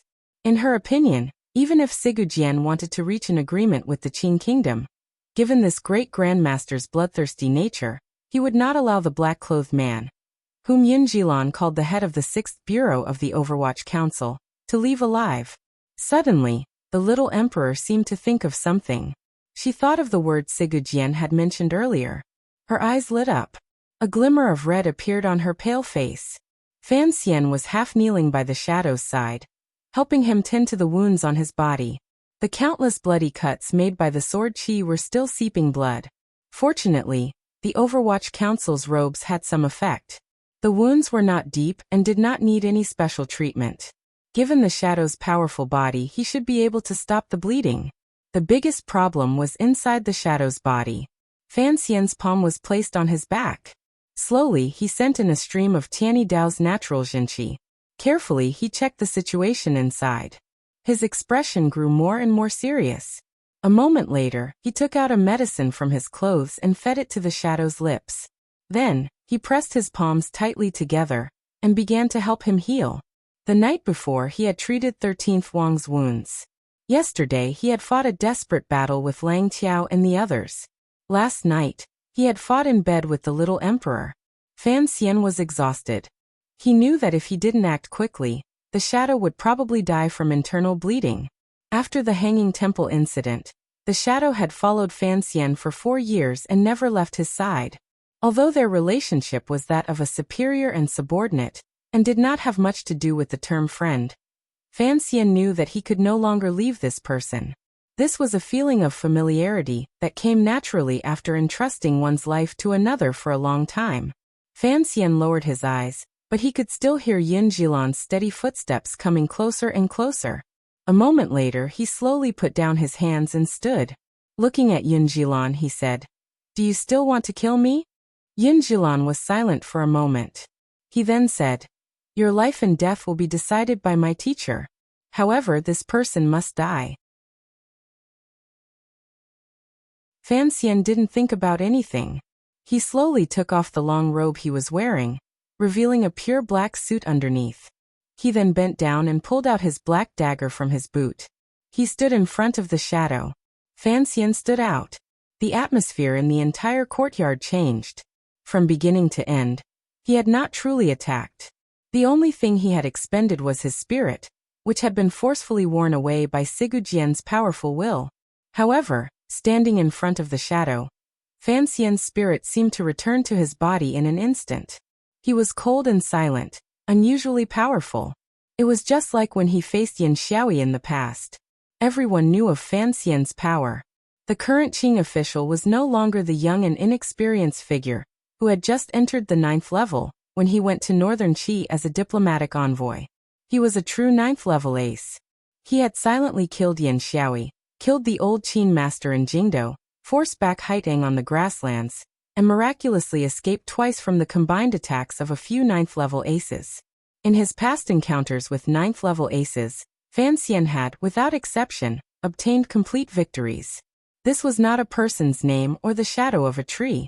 It was a true accumulation of confidence.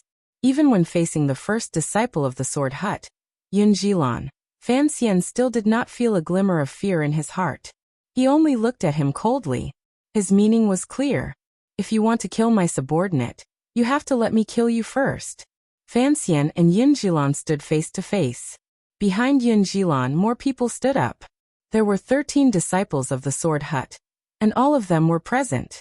Only 6 people stood up. However, it was the sharp sword intent emanating from these 6 people that merged with Yin Jilan's blade and suddenly shot out, causing Fan Xian's face to pale slightly. There were also a few disciples of the Sword Hut kneeling by Sigu Jian's side. Their hands and feet were busy, serving him fearfully. Among them were the 3rd and 4th disciples of the Sword Hut, who had ambushed Fan Xian in the plum garden. The reason these 2 aces of the Sword Hut did not stand up was complicated. They knew that Fan Xian and the black-clothed man both knew the Sigu sword. They had not told Yin Jilan of this matter, because the implications were too great. They were prepared to secretly report it to their teacher. Unexpectedly, too many things had happened these 2 days. They had not found an opportunity.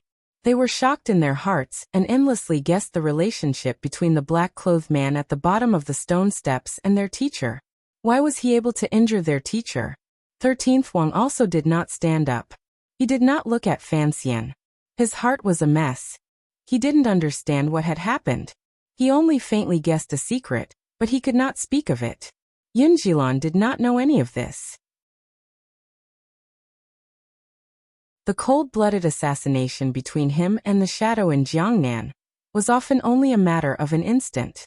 At that time, the shadow had held back and had not demonstrated his ultimate skill. He only looked at Fan Xian and tightened his grip on the sword in his hand. Under the large tree, Sir Lang Tiao, who had his head down the entire time, suddenly tightened his pinky. The metal chain around his wrist suddenly tightened. Just at this moment, a slightly cold hand was placed on Lang Tiao's wrist, stopping him from attacking. Lang Tiao furrowed his brows slightly and looked at the emperor who had stopped him. He didn't understand why. He thought that this was a rare opportunity for the Qi kingdom. The Qing kingdom and Sigu Jian were about to reach an agreement. Now it was the Qing kingdom who had injured Sigu Jian. If he helped Yin Jilan capture or kill Fan Xian, and then killed the black-clothed man who had injured Sigu Jian, The relationship between Dongyi and the Qing kingdom would completely break. As a warrior, Lang Tiao was indeed curious as to who that black-clothed man was. Was he truly the legendary foremost assassin in the world, the shadow of the Overwatch Council? Was this assassin truly so powerful that he could injure Sigujian? The little emperor smiled slightly and looked at the tense scene by the stone steps. In a quiet voice she said, "Believe me, they won't be able to fight. Since it is so, why should we be the bad guys?" The atmosphere made it so that the people involved did not have the little emperor's judgment. Faced with the overlapping sword intents of 7 ninth-level aces, even Fan Xian began to find it difficult to breathe. The cold sweat that had just dried not long ago began to trickle down his back again. He couldn't help but shiver. The sword hut was indeed a strange place. There were so many ninth-level aces. If the Qing kingdom could not reach an agreement with Dongyi and actually sent troops to attack, the leading generals would probably always have to face attacks in the dark. The sword intents spread out for a moment. Fan Xian knew that if they actually fought, it would be difficult for him to leave alive. Suddenly, the corners of his lips twitched. Smiling, he raised his head and swept his gaze across Yun Jilan's iron-like shoulders. Looking at Sigujian below the stone steps, he said, "Do you really want outsiders to interfere in your own affairs?" When these words fell into different people's ears, they had completely different meanings. Yun Jilan thought Fan Xian was talking about the northern Qi people. Coldly he said, "The disciples of the sword hut are enough. We don't need the help of our friends in the north." Under the tree, Lang Tiao smiled slightly and said, "If Sir Fan Jr. survives, I will personally challenge you." Fan Xian paid no attention to the words of these two aces. He only stared fixedly at Sigujian below the stone steps. Only Sigujian understood the true meaning of his words. This was a battle between two brothers. Did they really need outsiders to interfere? Earlier, when the shadow had used the thunderous strike, Fan Xian had been behind the wheelchair. However, he had only taken the little emperor away and had not attacked together with the shadow. Fan Xian had not interfered. Could a disciple of the sword hut interfere in the grievances between you two brothers? Fan Xian was gambling on Sigujian's pride and wildness. He was gambling that Sigujian had left the shadow alive earlier and would certainly have follow-up plans. Since this was so, how could Sigujian watch as his disciples ruined his grand plan for the sake of revenge? Sigujian raised his eyelids slightly and smiled. He sighed with some regret. It was as if he was regretful that Fan Xian had guessed his thoughts and was unable to see Fan Xian's true abilities. This great grandmaster glanced with disgust at the disciples kneeling beside him and scolded in a raspy voice, "I'm not dead. Why are you in such a hurry to mourn?" Strangely enough, as he scolded like this, the disciples beside him became happy and quickly stood up. Immediately after, Sigujian raised his left arm and glanced at 13th Wang. 13th Wang was familiar with this action. When he had descended Dong Mountain, he had carried it like this. After returning to Dongyi, he had still carried it like this. Thus he naturally crouched down. Sigujian leaned against his young disciple's wide and sturdy back, and twisted his head comfortably. "Return to the sword hut." 13th Wang made a muffled sound of agreement. He then stood up with his skinny teacher on his back, and walked out of the sword hut. However, his body was already in terrible condition. A few of his brothers beside him quickly supported him, and left with him. Just like this, Sigujian left without saying anything. He only left behind a ground of astonishment and eyes. Fan Xian looked at Yun Jilan, who was close at hand, and said, "Master Yun, you've already disobeyed the sword saint a few times. Do you want to do it again?" Yun Jilan was silent for a long time.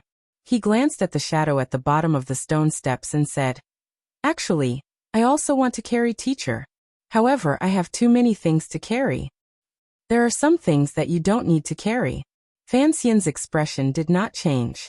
He smiled slightly and said, "Because you can't carry it. Not only will it crush you, but it will also shatter the things you want to carry. Wouldn't that be a great sorrow?" Yun Jilan thought deeply for a long time. He then looked seriously at the blood and bodies in the manor, particularly the body of the master of the city to the side of the stone steps. A moment later his expression calmed. He knew that his thoughts had, in the end, all come to nothing. He didn't know what kind of magic Sir Fan Jr. had used to not only have his teacher act and kill the entire manor of the master of the city, but even after he was injured, he didn't have any desire to kill the Qing people. In the end, it was this first disciple of the Sword Hut who did not understand Sigujian. No one in this world could persuade or tempt Sigujian to do anything. This great grandmaster did whatever he wanted to do. All of this was just his own thoughts. The Sword Hut withdrew from the manor. Only the northern Qi people, Fan Xian, and the shadow were left.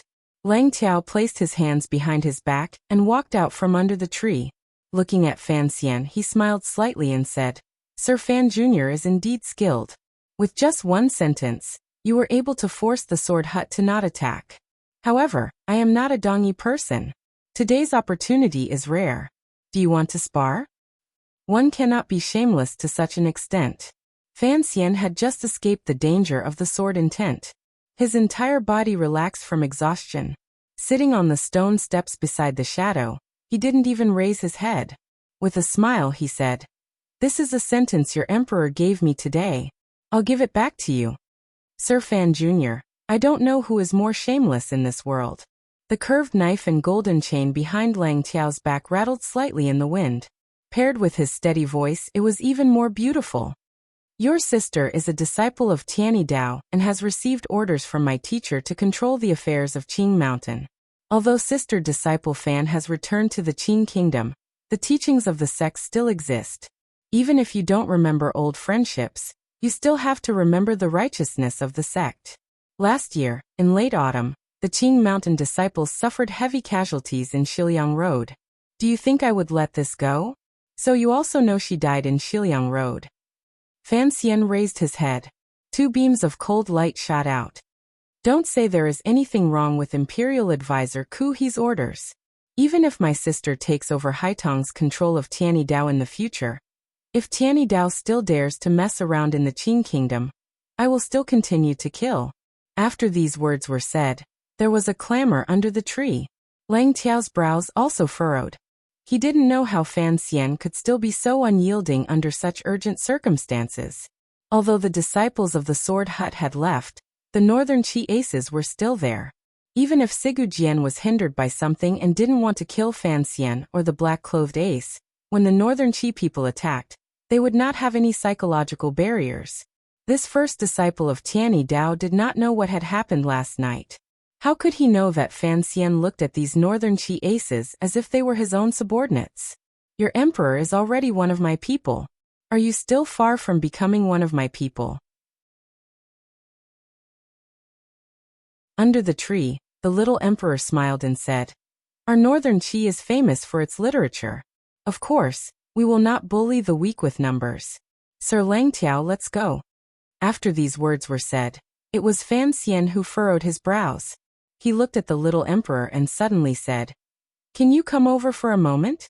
It was extremely rude to speak to His Majesty the Emperor in such a tone. However, what shocked the northern Qi people was that the emperor was not angry. He only smiled slightly and said, What business does Minister Fan have? Let's talk after you've rested. Fan Xian saw clearly the coldness and slight anger between the little emperor's brows. He knew that she was, after all, an emperor. In front of her officials, she was terrified of making a mistake. His words earlier had indeed crossed the line. He couldn't help smiling self-mockingly and said, Your Majesty, I have something important to report. The little emperor was silent for a long time. No one knew what kind of struggle she was going through in her heart. Today, she had seen too many profound things that had nothing to do with power. Her state of mind had been greatly shaken. Looking at Fan Xian's expression, she thought of the even greater shock her state of mind had suffered last night. After a long time, the little emperor coldly said, All of you go out. I have something to say to Minister Fan. After these words were said, there was another clamor, particularly Lang Tiao, who turned his head in shock to look at his emperor. He didn't know what the situation was. A few days ago, the emperor had made up his mind to join hands with Yin Jilan's faction of the Sword Hut to kill Fan Xian in Dongyi. Yesterday, everyone had seen Fan Xian take the emperor into the Sword Hut. The hatred between the two sides should be irreconcilable. Looking at their expressions as they spoke, It was completely different from what everyone had imagined. Friar He, who had been standing by the little emperor's side the entire time, was also shocked. He glanced at Lang Tiao suspiciously and waited for him to speak. Lang Tiao took 2 deep breaths and waved his hand, leading everyone out of the manor. Regardless of whether or not he was worried that Fan Xian would harm the emperor. Since the emperor had issued an edict, as officials, they could only act according to the edict. The manor of the master of the city once again recovered its calm. Fan Xian stood and walked to the little emperor's side. Looking at her calmly, he suddenly opened his mouth and said, "The things you heard at the end today, don't tell anyone. Otherwise, I will also tell everyone what I know." The little emperor's expression changed slightly. A cold light flashed through her eyes. She had not thought that Fan Xian would guess her thoughts so quickly, or that he would use her secret to threaten her. The head of the 6th Bureau of the Overwatch Council was Sigu Jian's younger brother. This matter could be used to great effect. It could even shake the foundations of the Qing court, and create an irreconcilable conflict between the Qing emperor and the Overwatch Council. Northern Qi's brocade guard was not just for show.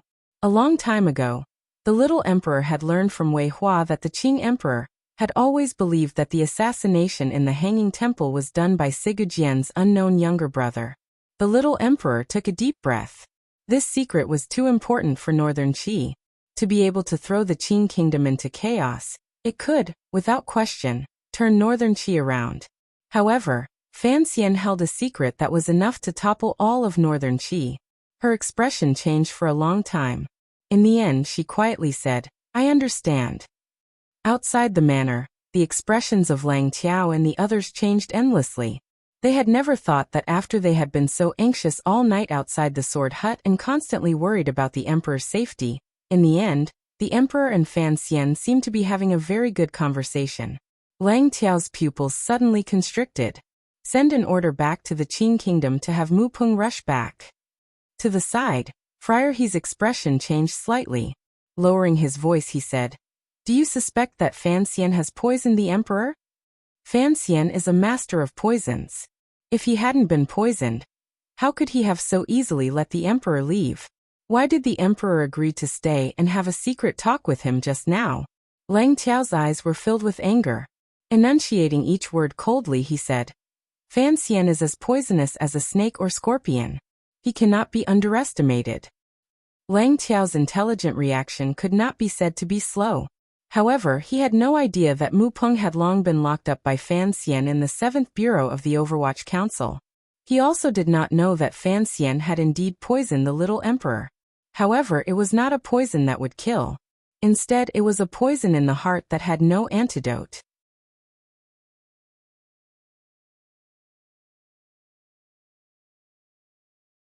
Chapter 646. Sigu Jian did not give the order for the disciples of the Sword Hut to kill Fan Xian. He didn't even spare the leader of the Overwatch Council assassins who had dared to stab him. This reality made the disciples of the Sword Hut feel a glimmer of surprise and shock. Yin Jilan, who had silently walked out of the Sword Hut, felt even heavier. He looked around. His 3rd brother and 4th brother were both left in the Sword Hut. It seemed that his teacher had something to tell them. Yin Jilan couldn't resist looking at the setting sun in the west and gently sighed. These 2 brothers respected him the most. They had also participated in keeping 13th Wang under house arrest and ambushing Fan Xian. Was the teacher keeping them here to ask about this matter? Given his understanding of Sigu Jian, if his teacher truly wanted to punish him for his actions, he probably wouldn't need to investigate or ask anything. He would directly have him kill himself. It would probably be difficult for him to summon the courage to resist. The faint light of dusk shone on the face of the first disciple of the Sword Hut. It was somewhat dim and helpless. Today, the entire manor of the master of the city had died. It had sufficiently demonstrated Sigu Jian's attitude. In a few more days, the dragon flag of the Li family would probably be replaced by the dragon flag of the Dongyi Palace.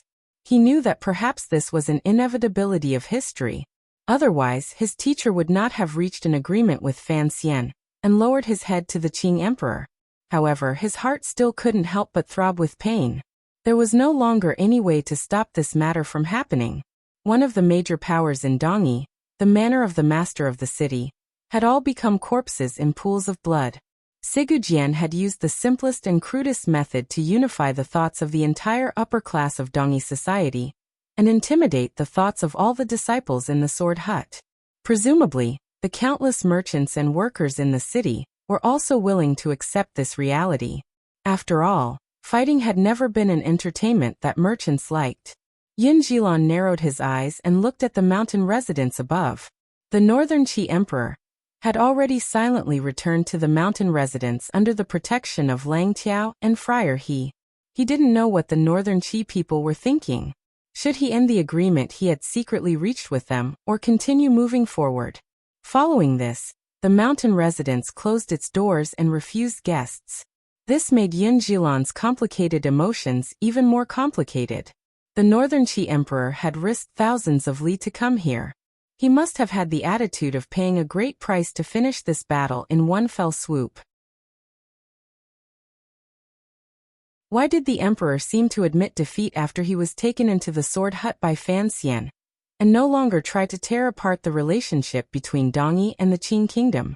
Yin Jilon stood outside the mountain residence and quietly said a few words to Lang Tiao. With some sadness, he walked down the mountain. As he walked, he thought to himself, just what kind of miraculous ability does Fan Xian have to be able to suppress Northern Qi until they can't move?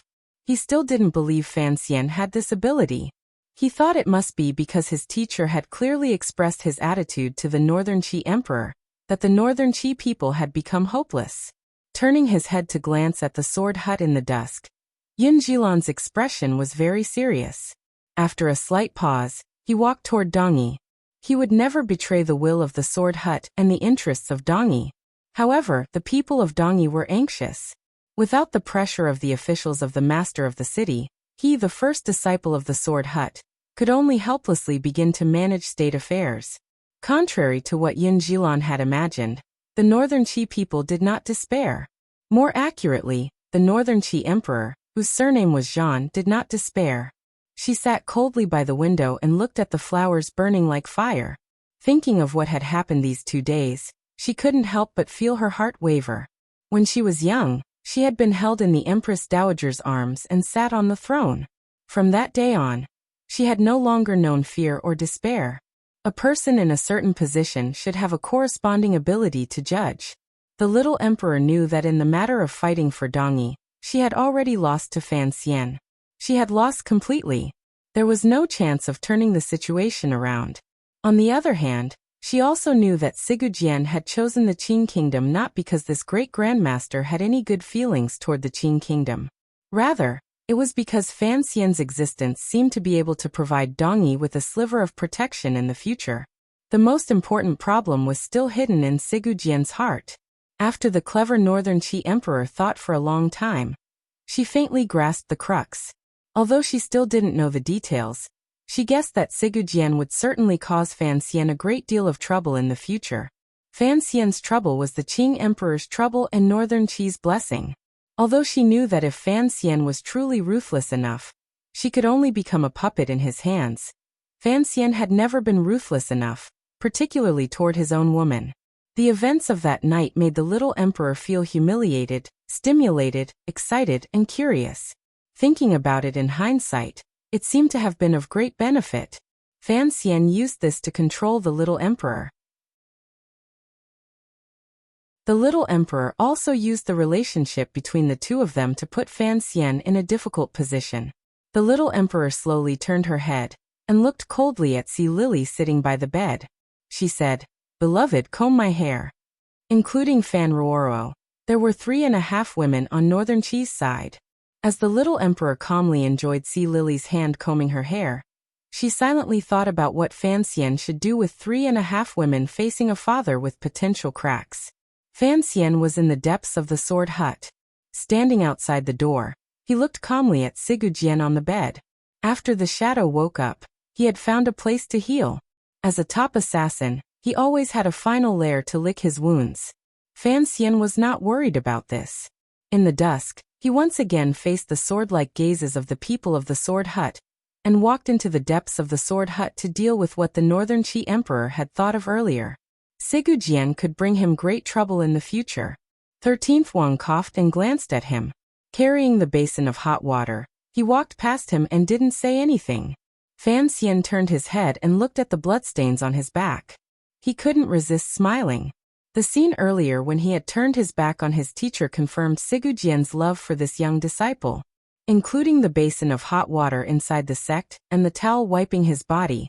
Even a great grandmaster was sometimes like a pitiful old man being served by a filial son.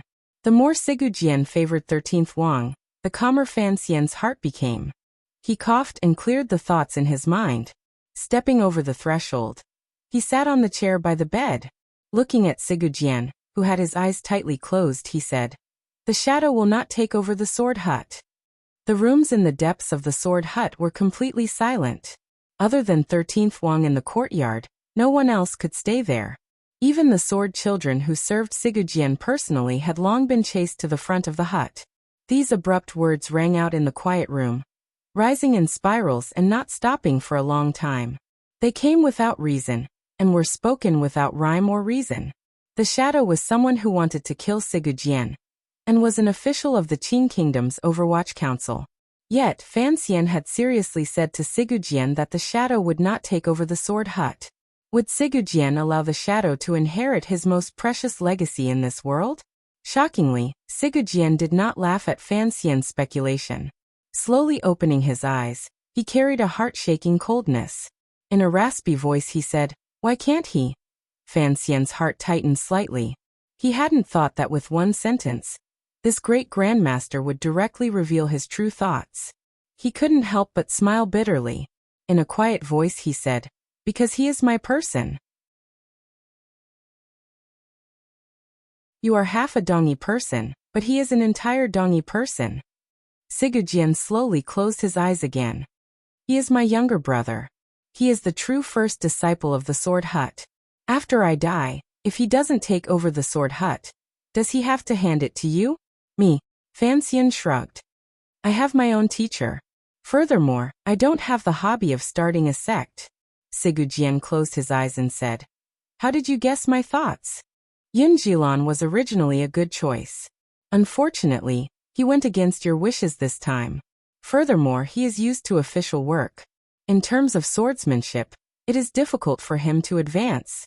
You won't just watch as the sword hut declines after your death. 13th Wang is a good choice. Unfortunately, you dote on him too much and have too high hopes for him. You would not want him to be bound by these grass huts. Only the shadow. Fan Xian was silent for a moment. You didn't kill him not because you couldn't bear to kill him. Saints are heartless. This is something you admitted earlier. You left the shadow with his life. Naturally, you have to use this life. If you leave the position of master of the sword hut to him, it will cause trouble in the future. You and I both know this. So the matter at the hanging temple was really done by Chen Pingping. Sigujian suddenly cackled with great joy. Looks like even I have misjudged this old dog. He has no loyalty to your emperor to speak of. Fan Xian was not angry. He smiled warmly and said, "No one can doubt the director's loyalty to the Qin Kingdom. If you want the shadow to rise to the surface and incite a battle between the emperor and the director, I advise you to quickly give up." Sigujian fell silent. He didn't speak for a long time. The entire sword hut was enveloped in an oppressive atmosphere. From last night until now, Sigujian finally understood that Fan Xian, the son of an old friend, indeed had a calmness and even coldness that was difficult to find for normal people. He had guessed the true intentions he had been hiding from his slight movements. How long can you hide the fact that the shadow is my younger brother? A year? 2 years. Sigujian suddenly said coldly. What happened in Dongi today will eventually be sent back to Jingdo. Do you really think your emperor won't guess anything? I don't care what he guesses. As long as he can drag it out, that's that. I hope you don't make this matter clear and real. Fan Xian looked at Sigujian's thin face without shrinking back. In Dongi, there are only 6 people who can guess the shadow's identity. Earlier, the 3rd and 4th disciples in the hut had already seen you and told you what happened the night before. Presumably, you had them seal their mouths. Given your position in their hearts, they probably won't say anything for the rest of their lives. As for 13th Wang, I believe in his nature and virtue. All that is left is me, you and the little emperor. If you don't say anything and I don't say anything, what is there to be afraid of? Sigujian coldly said. The problem is that you still have no way of convincing me. Why wouldn't I say anything? Once the world knows of this matter, your emperor will certainly kill Chen Pingping. If Chen Pingping dies, what will you do? Fan Xian was silent for a long time. He then said, You pretended to agree to the agreement between us. In reality, you put your sights on the future. If the director died, the Qing kingdom would sink into internal strife. How would we have the time to look elsewhere? I just don't trust your emperor. Sigujian suddenly opened his eyes and looked at him. I still trust you a little more. The problem is, as long as you are not emperor, it is useless no matter how much I trust your sincerity. It is not up to you to make decisions in the Qing kingdom. Fan Xian's expression was very serious. I indeed do not have the ability to make the decision to have the emperor give up on his determination to start a war. If you anger me, at least I can make the decision to have the Qing kingdom destroy your Dongyi. He stood up and said, Don't try to incite internal strife in the Qing kingdom. Don't try to have my most respected elder sink into danger. Otherwise, there will be no agreement in my heart. Sigujian didn't say a word for a long time. Suddenly he said, If such a day truly came, would you still have the heart to think about Dongyi? These are all things that haven't happened. But this kind of threat is an alarm that can be sounded ahead of time. Sigujian looked at him and said, Did you also use such a crude method to force the female emperor of Northern Qi to shut her mouth? Fan Xian was not worried that the little emperor's gender would be leaked by Sigujian. The collapse of Northern Qi was not a scene this great grandmaster wanted to see. Straightforwardly he replied, I have found that I can only use a crude method to solve these problems. This is what I learned from you. Don't try to use me or control me, Fan Xian said. His state of mind was in a mess. It was as if he had returned to the old Fan Manor in Jingdo many years ago, and he was talking to his father. From the moment he came to this world, each of his actions and thoughts appeared to be free. In reality, they had always been shrouded in countless shadows. His father, the Emperor Chen Pingping, and all of the old men were arranging his future according to what they thought was correct. Later, there were a few more monsters among these old men, such as Ku He and Sigujian on the bed. They all wanted to use what had happened in the past to secretly control him. If Fan Xian was not Fan Xian, his life would probably be much easier. As long as he continued to walk at a fixed pace, he would be able to live happily. However, he did not want this. Even if Yi Qingmei's name always shrouded his head, he still did not want it.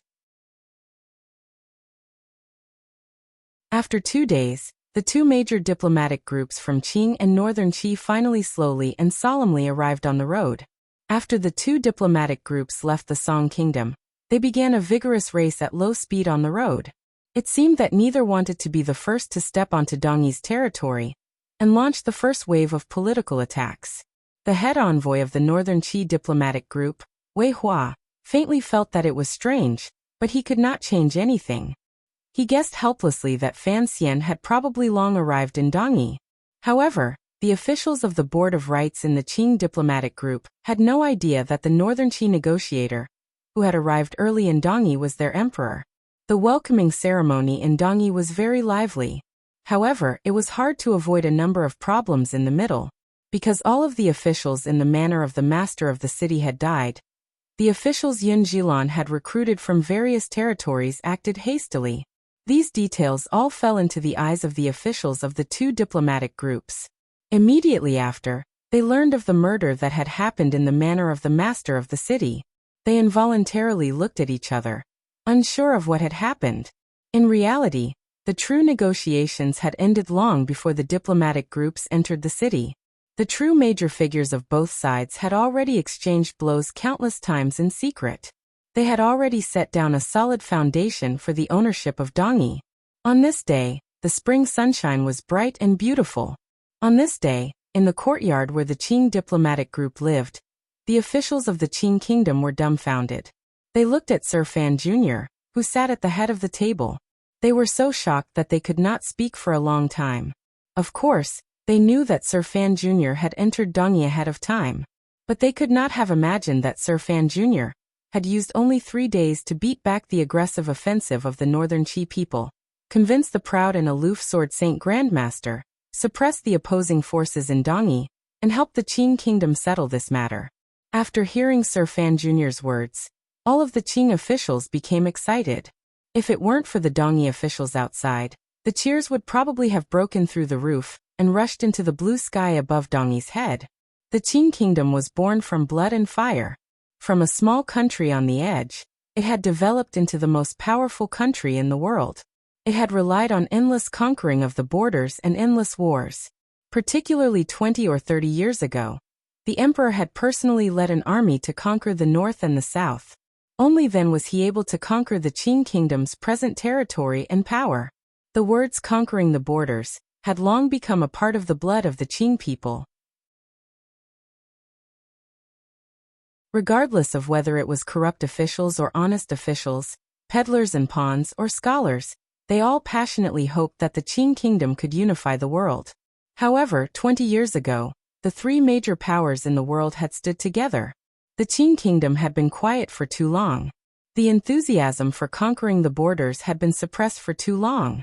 After the Dong Mountain incident, knowing that the 2 great grandmasters of the enemy countries were no longer an obstacle, all of this enthusiasm exploded forth. Dongyi was added to the Qing kingdom's territory. This was not conquering Nanzhao or invading the grasslands to the west. It was also not fighting back and forth with northern Qi to carve out a bit of land. It was truly conquering a large power. Other than the emperor's 3 personal expeditions to the north, which had shattered the Wei kingdom and established the Qing kingdom, being able to conquer Dongyi was, without question, the most glorious stroke in the Qing kingdom's history of conquering the borders.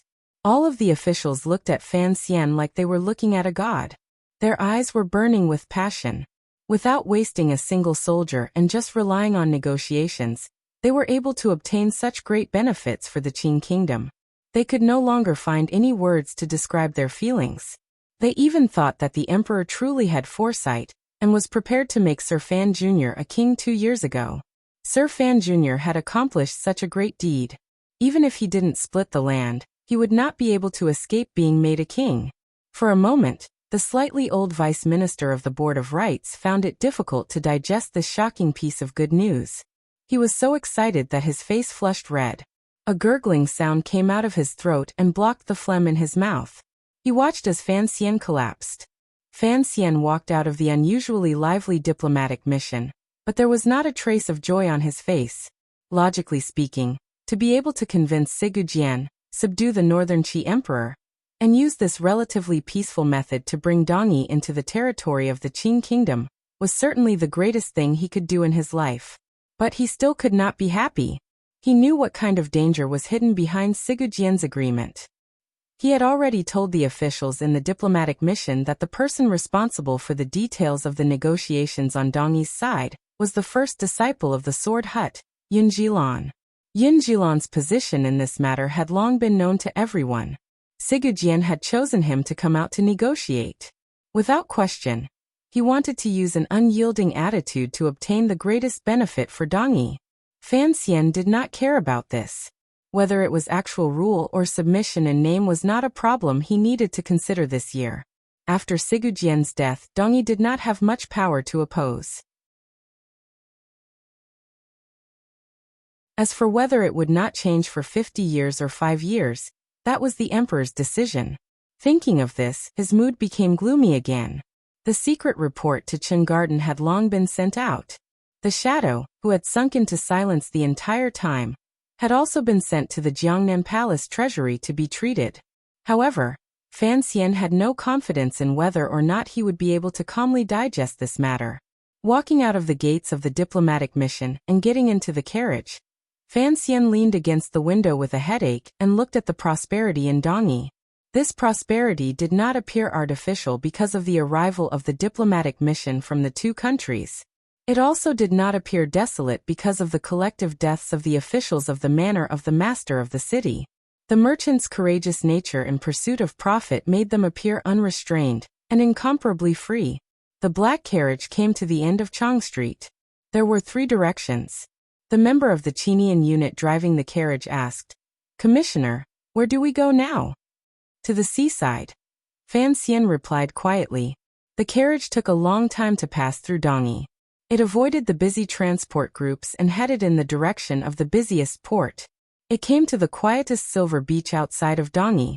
The official driving the carriage jumped down and led it to the side of a beach. Suddenly, he realized that there was already someone on the beach. Furthermore, he acutely sensed the other party's identity. His pupils constricted abruptly. Lowering his voice, he said, "Northern Qi." Fan Xian had already stepped down from the carriage. Looking at the members of the Qinian unit beside him, he smiled and said, "I came today to find these Northern Qi people." This member of the Qinian unit was the one Fan Xian had met in Qingzhou last autumn.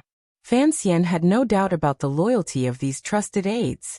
Under Wang Qinian and Deng Ziyu's training, these trusted aides only knew Fan Xian. Perhaps they didn't even care about the one in the palace. He had a meeting with someone, so Fan Xian did not bring the 6th Bureau swordsman of the Overwatch Council.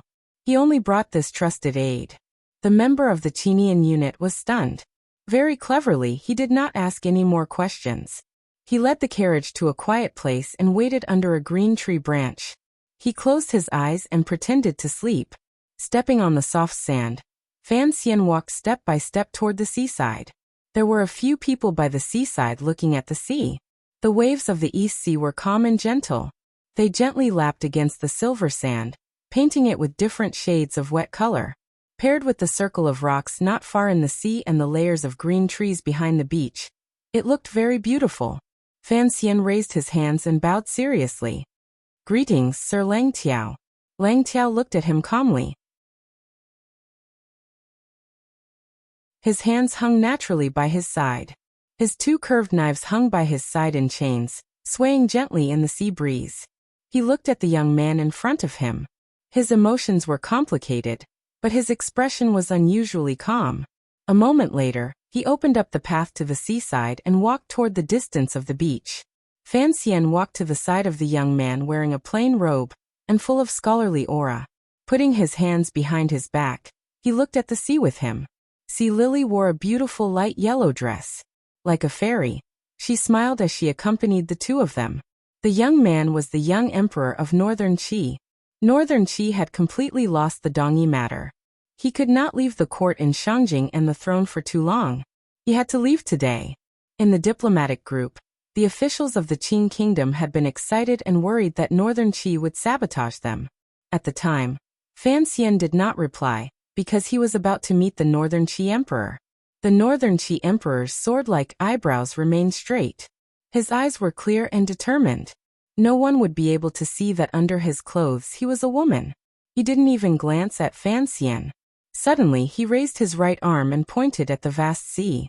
In a particularly firm tone he said, "If I were a man, I would certainly be able to unite the world and conquer this sea." The waves suddenly grew and crashed into the rocks in the distance, stirring up a thunderous sound and swallowing up the Northern Qi emperor's words, which were full of confidence and dissatisfaction.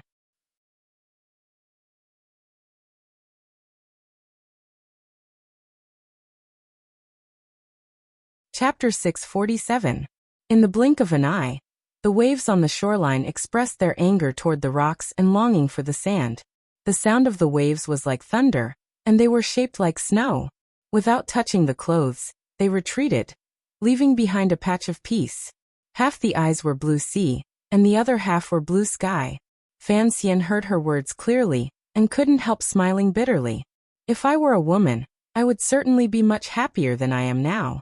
He knew that the little emperor had too much dissatisfaction and unwillingness in her heart. As a person of the Qing kingdom, Fan Xian didn't have many opportunities to experience the little emperor's imperial schemes and power plays. After so many years of private interactions, he knew that although the Northern Qi emperor was younger than him, her will was particularly mature. Her methods of doing things were unusually cold and heartless. Perhaps the dragon chair was indeed an incubator that could turn people into strange creatures? From birth, the female emperor beside him had been raised as a man. The process of her growth had been a completely abnormal process.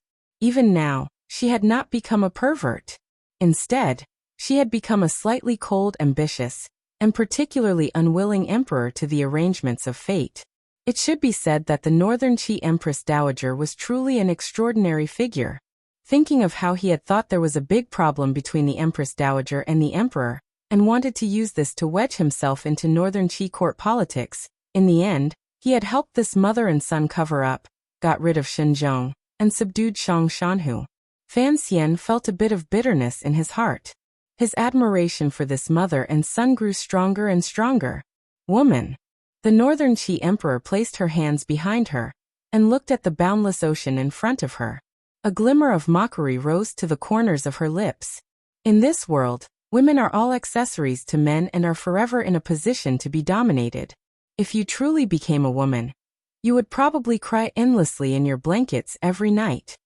Fan Xian was silent for a long time. He then suddenly said, "Do you loathe your identity as a woman?" "Correct," the Northern Qi Emperor said coldly. "If my body wasn't that of a woman, how could I be threatened by you?" Fan Xian smiled and didn't say anything. He thought to himself that this female emperor's heart was indeed a bit like a heartless man's. Everything she thought about was power and country. She lacked much of the gentleness he had imagined. The two of them fell into silence at the same time.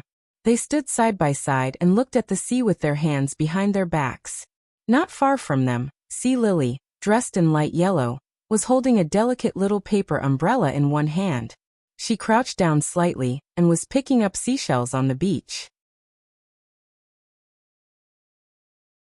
It was unclear whether or not her attention was on the two of them. The tips of Fan Xian's brows rose slightly. He thought of the seaside in Danzhou 3 years ago when he and the emperor had stood on a wooden plank and looked at the sea. At that time, white waves had risen from under their feet. Now he was once again looking at the sea side by side with the Northern Qi Emperor. Putting aside the change of time and the flow of time, just these 2 times looking at the sea was enough to explain many problems. After struggling and working hard for a long time in this second life, he finally had an influence that others could not have in Northern Qi and the Qing kingdom. The Northern Qi Emperor's expression was cold. His straight, sword-like brows appeared particularly calm. His clear eyes had a sense of keeping strangers away. His not-so-long eyelashes rested calmly on his eyelids. The diplomatic mission has already arrived in Dongyi. I must return. She suddenly looked forward and said, I must admit that I have taken the risk to come south this time and have not obtained any benefits. I am very disappointed. What is there to be disappointed about? At least you didn't kill me. The world hasn't fallen into chaos. Fan Xian looked at her expression. For some reason he felt a faint sense of pity in his heart. It was just like that crazy night when he saw her cry crazily. He knew that this emperor, who was female and had a man's heart, had not lived a happy life. Quietly he said, although you are the monarch of Northern Qi, you cannot change what has already been decided. The Northern Qi Emperor's voice was slightly sharp. Using a harsh and bitter tone, she said, for example, I am a woman? Fan Xian smiled bitterly. He wondered how the conversation had turned to this again. Shaking his head, he said, it is very difficult for one person to change the entire world. This has nothing to do with gender. In a cold voice, the Northern Qi Emperor said, but in my view the most spectacular losers in the world these 30 years, the most stunning losers, all happened to be 2 women who refused to accept the arrangements of fate and stood out bravely. How do you explain that? How did he explain it? Fan Xian was completely unable to explain it. One of those 2 women was his mother, and the other was his mother-in-law. As a child he could reminisce, be sentimental, and bear grudges, but he could not explain it. He opened his mouth and said, my mother's failure was because she was too kind. The eldest princess's failure was because she was too sentimental. The Northern Qi Emperor looked at him calmly and said with a smile, in reality, the reason is simpler than you say. It is just that you don't dare to say it. Putting aside the eldest princess, wasn't the reason that terrifying mistress of the Yi family had failed because of that man? Fan Xian would not continue this topic in front of her. Quietly he said, today when your majesty leaves, I hope you will tidy up the court and support the people. As for other matters, it is best not to act rashly. Before you become the emperor of the Qing kingdom, don't ever hope that I will count on you for anything, the Northern Qi emperor said. The Northern Qi emperor said, this has nothing to do with trust. It only has to do with the power of one's words. That day Sigujian took us through Dongyi. You should know what it was for. Fan Xian sighed and said, he took me to talk about the past, the future, to see Dongyi and to deepen our feelings. It was all for this. Dongyi is not the Qi kingdom or the Qing kingdom. This city is too special. If Sigujian wishes to preserve the uniqueness of Dongyi after his death. The little emperor turned her head and looked at him. He can only hope that you can become the emperor of the Qing kingdom. Fan Xian smiled self-mockingly and said, do you think that is possible? This is precisely why I look down on you. You are in a dilemma, unable to advance or retreat. You have no idea what you need to do. The Northern Qi emperor turned her head and mockingly said, if you are truly a saint like Master Zhuang and don't want the people of the world to sink into the flames of war, then you can't just sit around and do nothing. You are doing your best to mend things, but you are unable to change the fundamental nature of the situation. In the end, you can only end up with a tragic end. You should know without me saying how wretched your end will be. On the contrary, Fan Xian smiled and said, it looks like you finally believe I have the potential to be a saint. The Northern Qi emperor was silent for a long time. She then slowly said, other than being forced to believe you are a saint, I can't think of any other reason why you would do these things. If Fan Xian only saw himself as an official of the Qing kingdom and single-mindedly helped the Qing kingdom unify the world, now that Dongyi had been subdued and he grasped the greatest secret of the Northern Qi royal family, there were too many things he could use and too many powerful moves he could use. However, he didn't do anything. He was just like the little emperor described, running around tirelessly sewing and mending, forcefully suppressing all possible disasters into the darkness of the Overwatch Council. I don't want to be a saint, nor do I have the ability to be one. Fan Xian tiredly lowered his head. I have just become much braver than before. I am willing to follow my own thoughts and change some things I don't want to see in this life. The Northern Qi emperor gazed at him and smiled. Even if you have to pay with your life? No, Fan Xian said straightforwardly. My own survival is the most important. My family's survival is the second most important. Innocent people's survival is the third most important. If that day truly comes, I think the only person in this world who has the power to kill me will not be able to kill me. Why? Because he is your father? Or is it because he knows there is a temple behind you? A strange light flashed through the little emperor's eyes as she slowly asked. Fan Xian smiled and said, your majesty does not have a shred of respect or fear for the temple. Then he closed his mouth and didn't explain anything more. There was no need to let the Northern Qi people know of the emperor's fear of Uncle Wu Zhu. I have questions about your earlier words. The sea breeze blew against the Northern Qi emperor's determined face. It didn't move her non-existent bangs, or make her feel any sense of weakness. You think that your own survival is the most important? Then let me ask you, if the person being compared was Princess Chen, would you still think your own survival is the most important? Fan Xian was silent.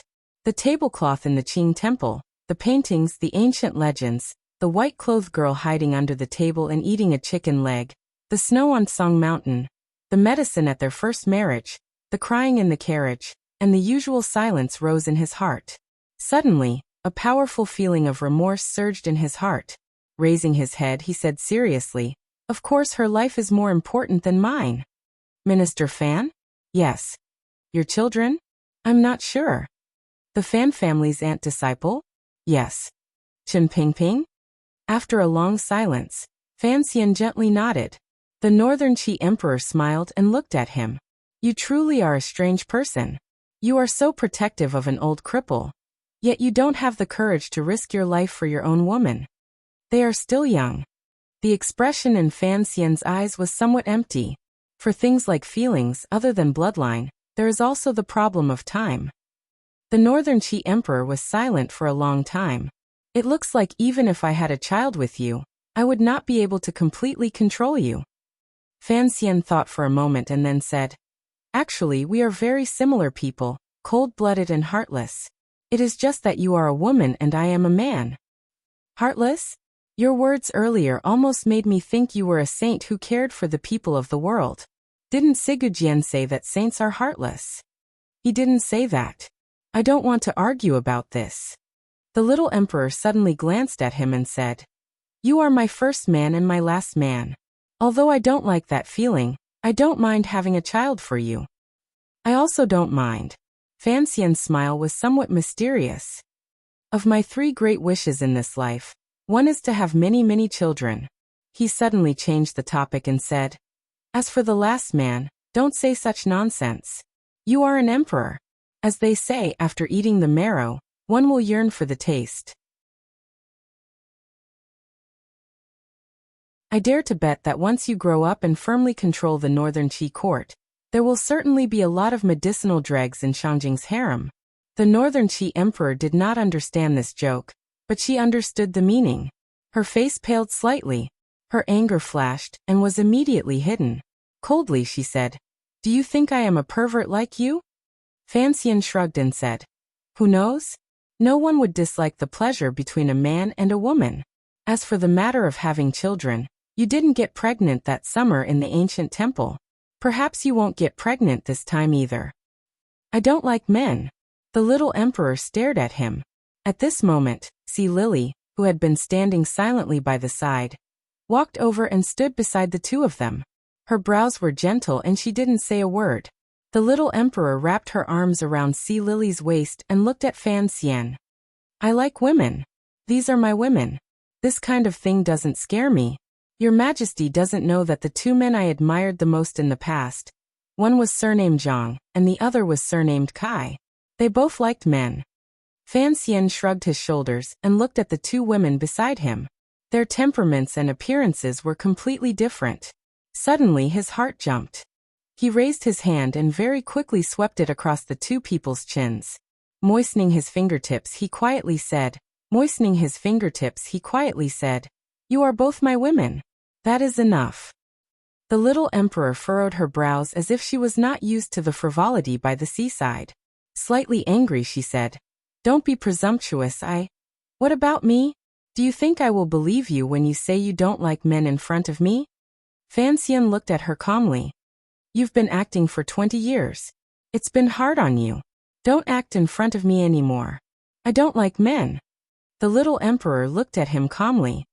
"I chose you because you were born beautiful, more beautiful than a woman." With these words, Fan Xian had lost. He had lost wretchedly.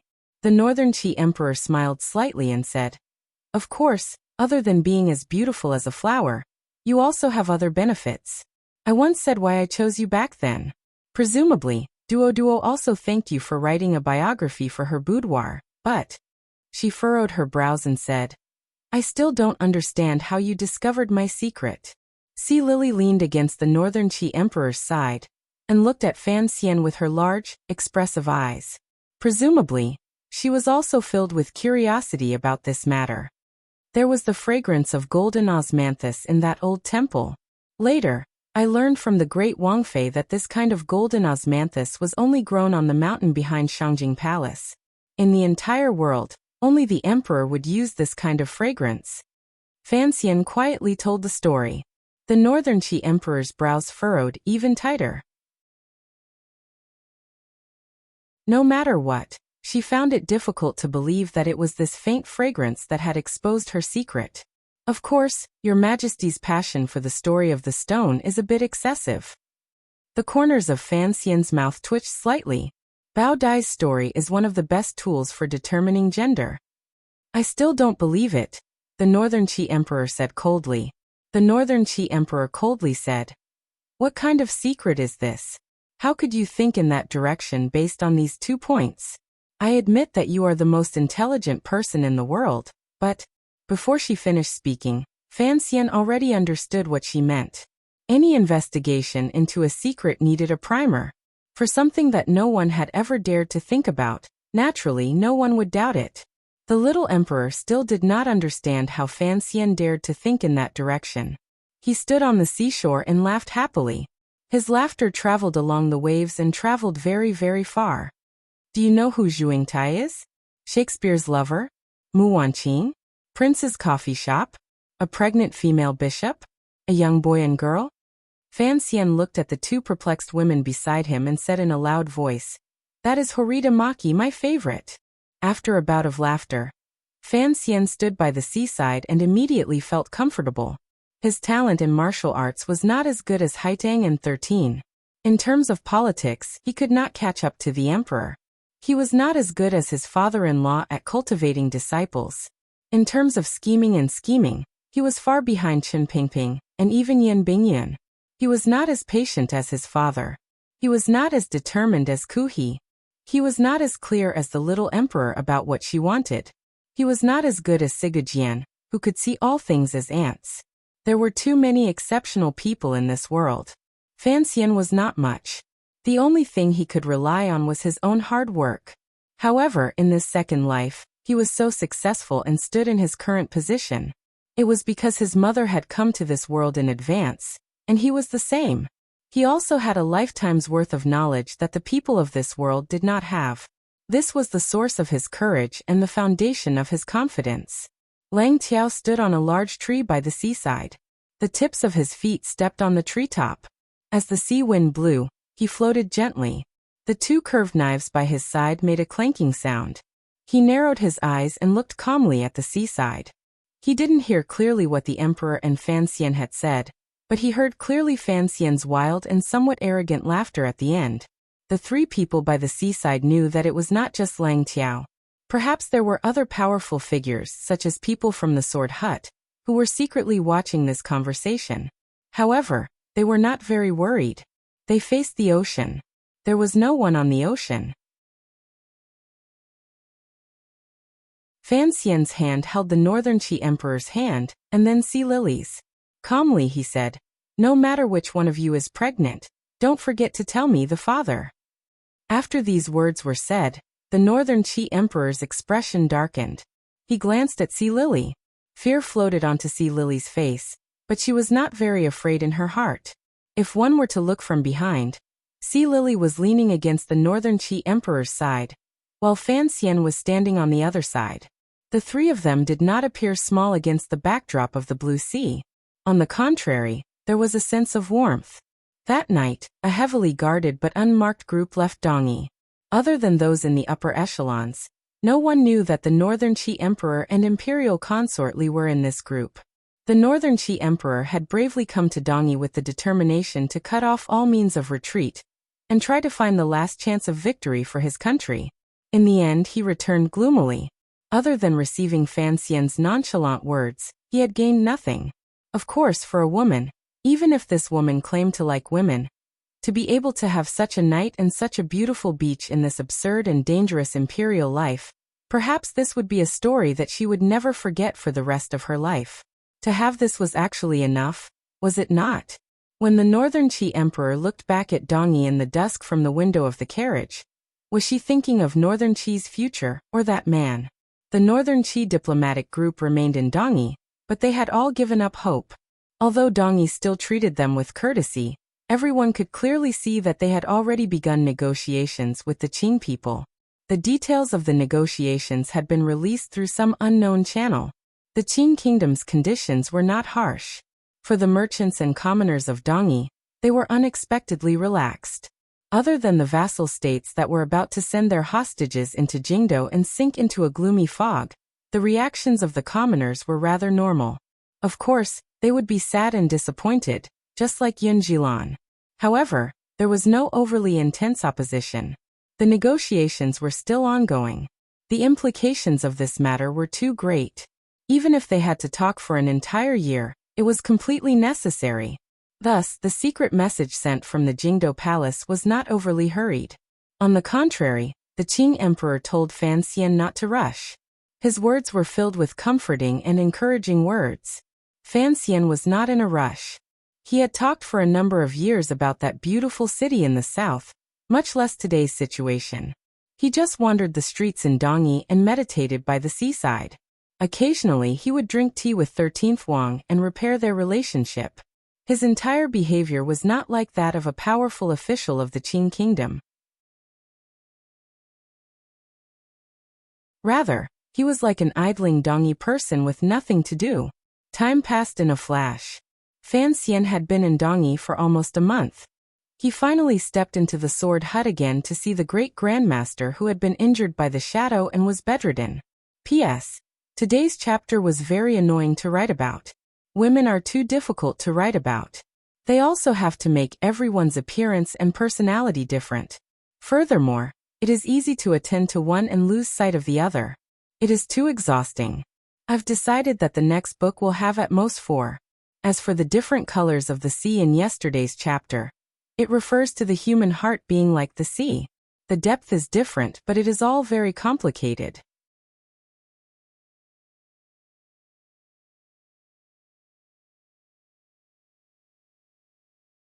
Chapter 648. Dear readers, please give me some face. Please do not attack the books that other authors have worked so hard to write. This is something I have always cared about. The order of the monthly votes is very interesting and intense competition. It is actually beneficial to one's mental and physical health. Please do not get angry and hurt each other's feelings. That is not good. Please be peaceful. Do not be lascivious and do not hurt. Thank you very much, very much. I don't understand how you can keep holding on. There was no one else in the room in the sword hut. It was very quiet. Fan Xian sat on a chair by the bed and quietly said to the skinny old man on the bed, "You've held on so hard. Why?" Fan Xian was still somewhat afraid of this great grandmaster. Otherwise, given his sharp nature under his gentle appearance, the words he would have said would have been even harsher. Although Sigu Jian was already at the end of his rope, he was still afraid that the skinny old man on the bed would suddenly become a large sword and ruthlessly hack toward him. Sigu Jian lay on the bed and looked upward with soulless eyes. Although his breathing was not rushed, it was unusually deep. It sounded like a broken bellow, giving one the feeling that the flame in the furnace was about to go out. This was exactly what Fan Xian did not understand. Sigu Jian had clearly been hit by Yi Liuyun's Sansho, and the Emperor's way of the Emperor's punch on Dong Mountain. His life had long been extinguished. He didn't know what method he had used to be able to struggle at death's door for 3 years.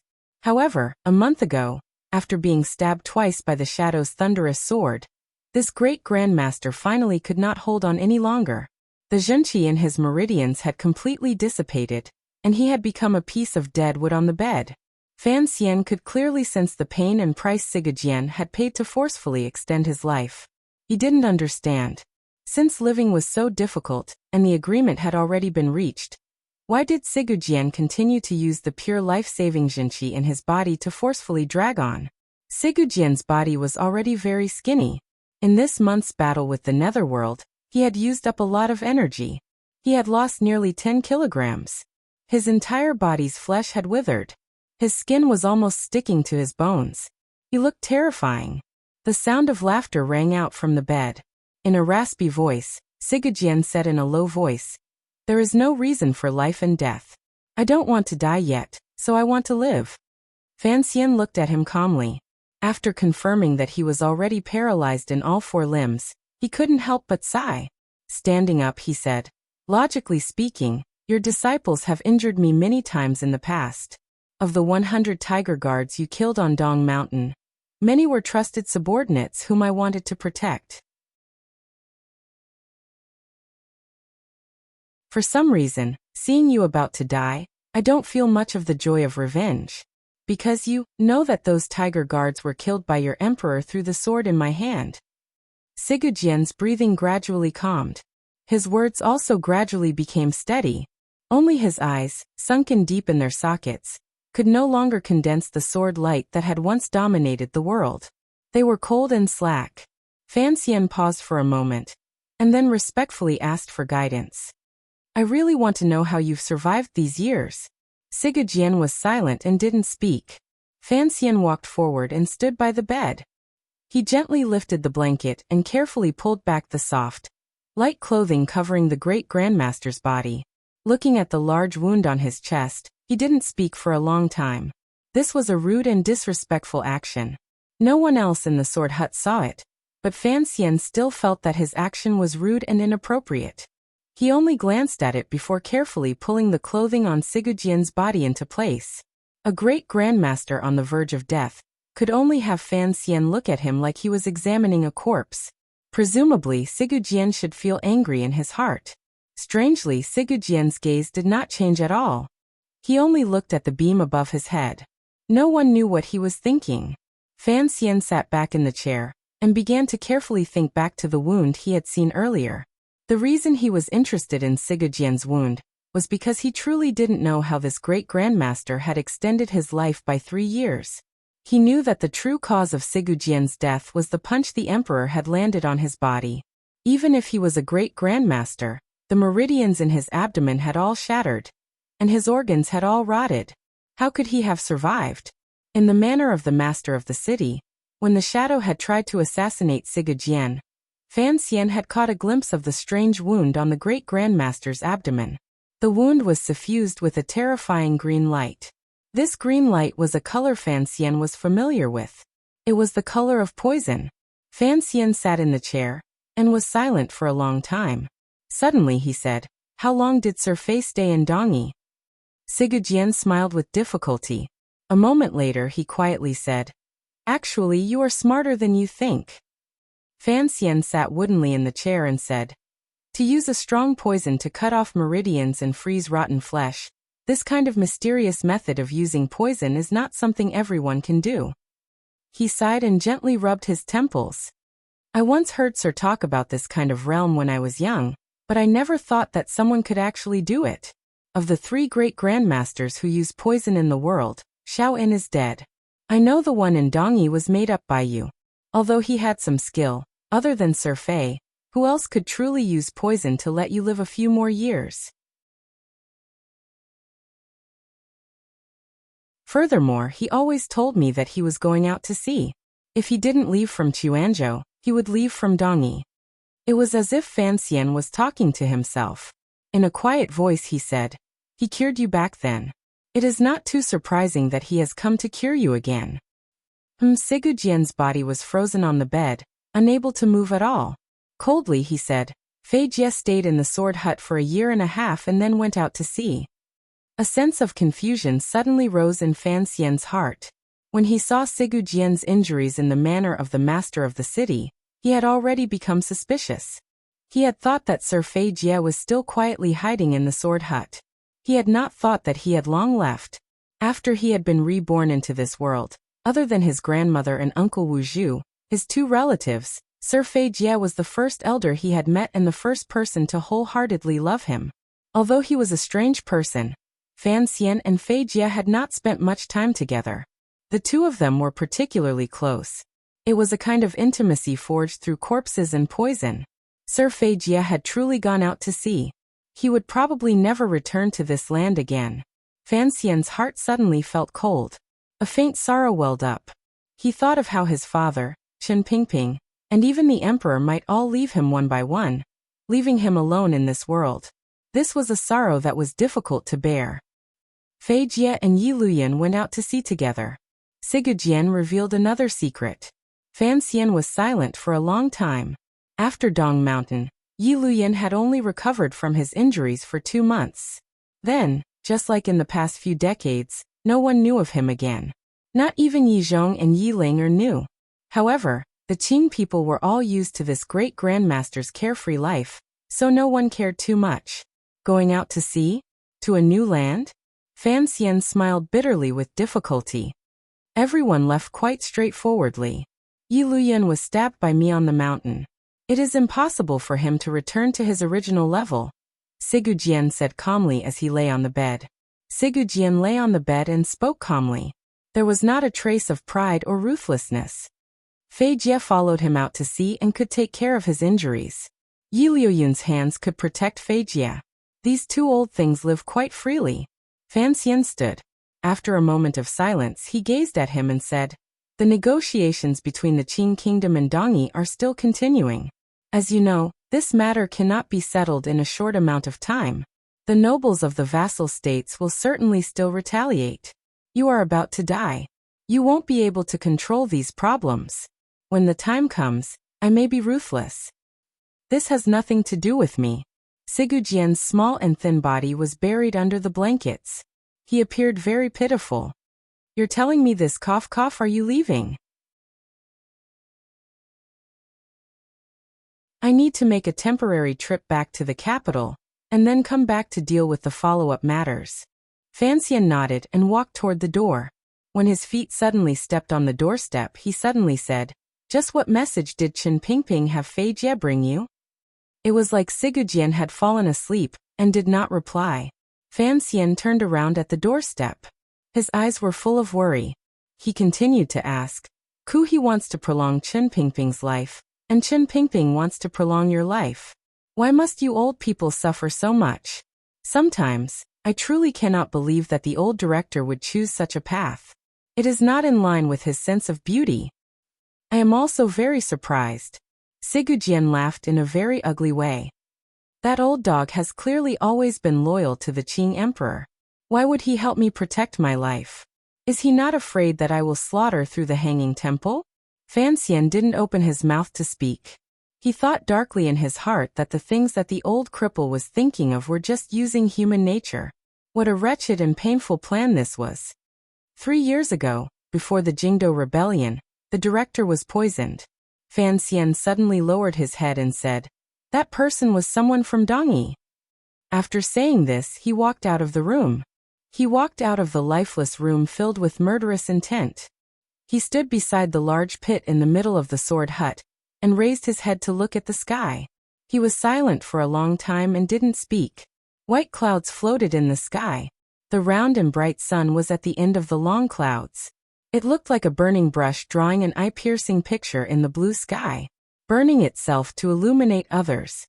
The universe was originally dark, but its eyes could not tolerate any darkness. It furiously burned the fuel from the beginning of time, wanting to illuminate all of the darkness hidden behind the stars. Fanxian stood beside the sword pit and took a deep breath. The 2 circulations in his body slowly moved. Tianydao's Zhenqi protected his heart and meridians. He raised his tyrannical true method to the highest realm. The Zhenqi in his body was abundant. It surged until his clothes flapped loudly in the windless environment. A seemingly endless stream of Zhenqi flowed along his arms and into his steady palms, slowly being released. This was a method of circulating Zhenqi. Not everyone knew it. It was a useless method Fanxian had thought of to climb the cliff.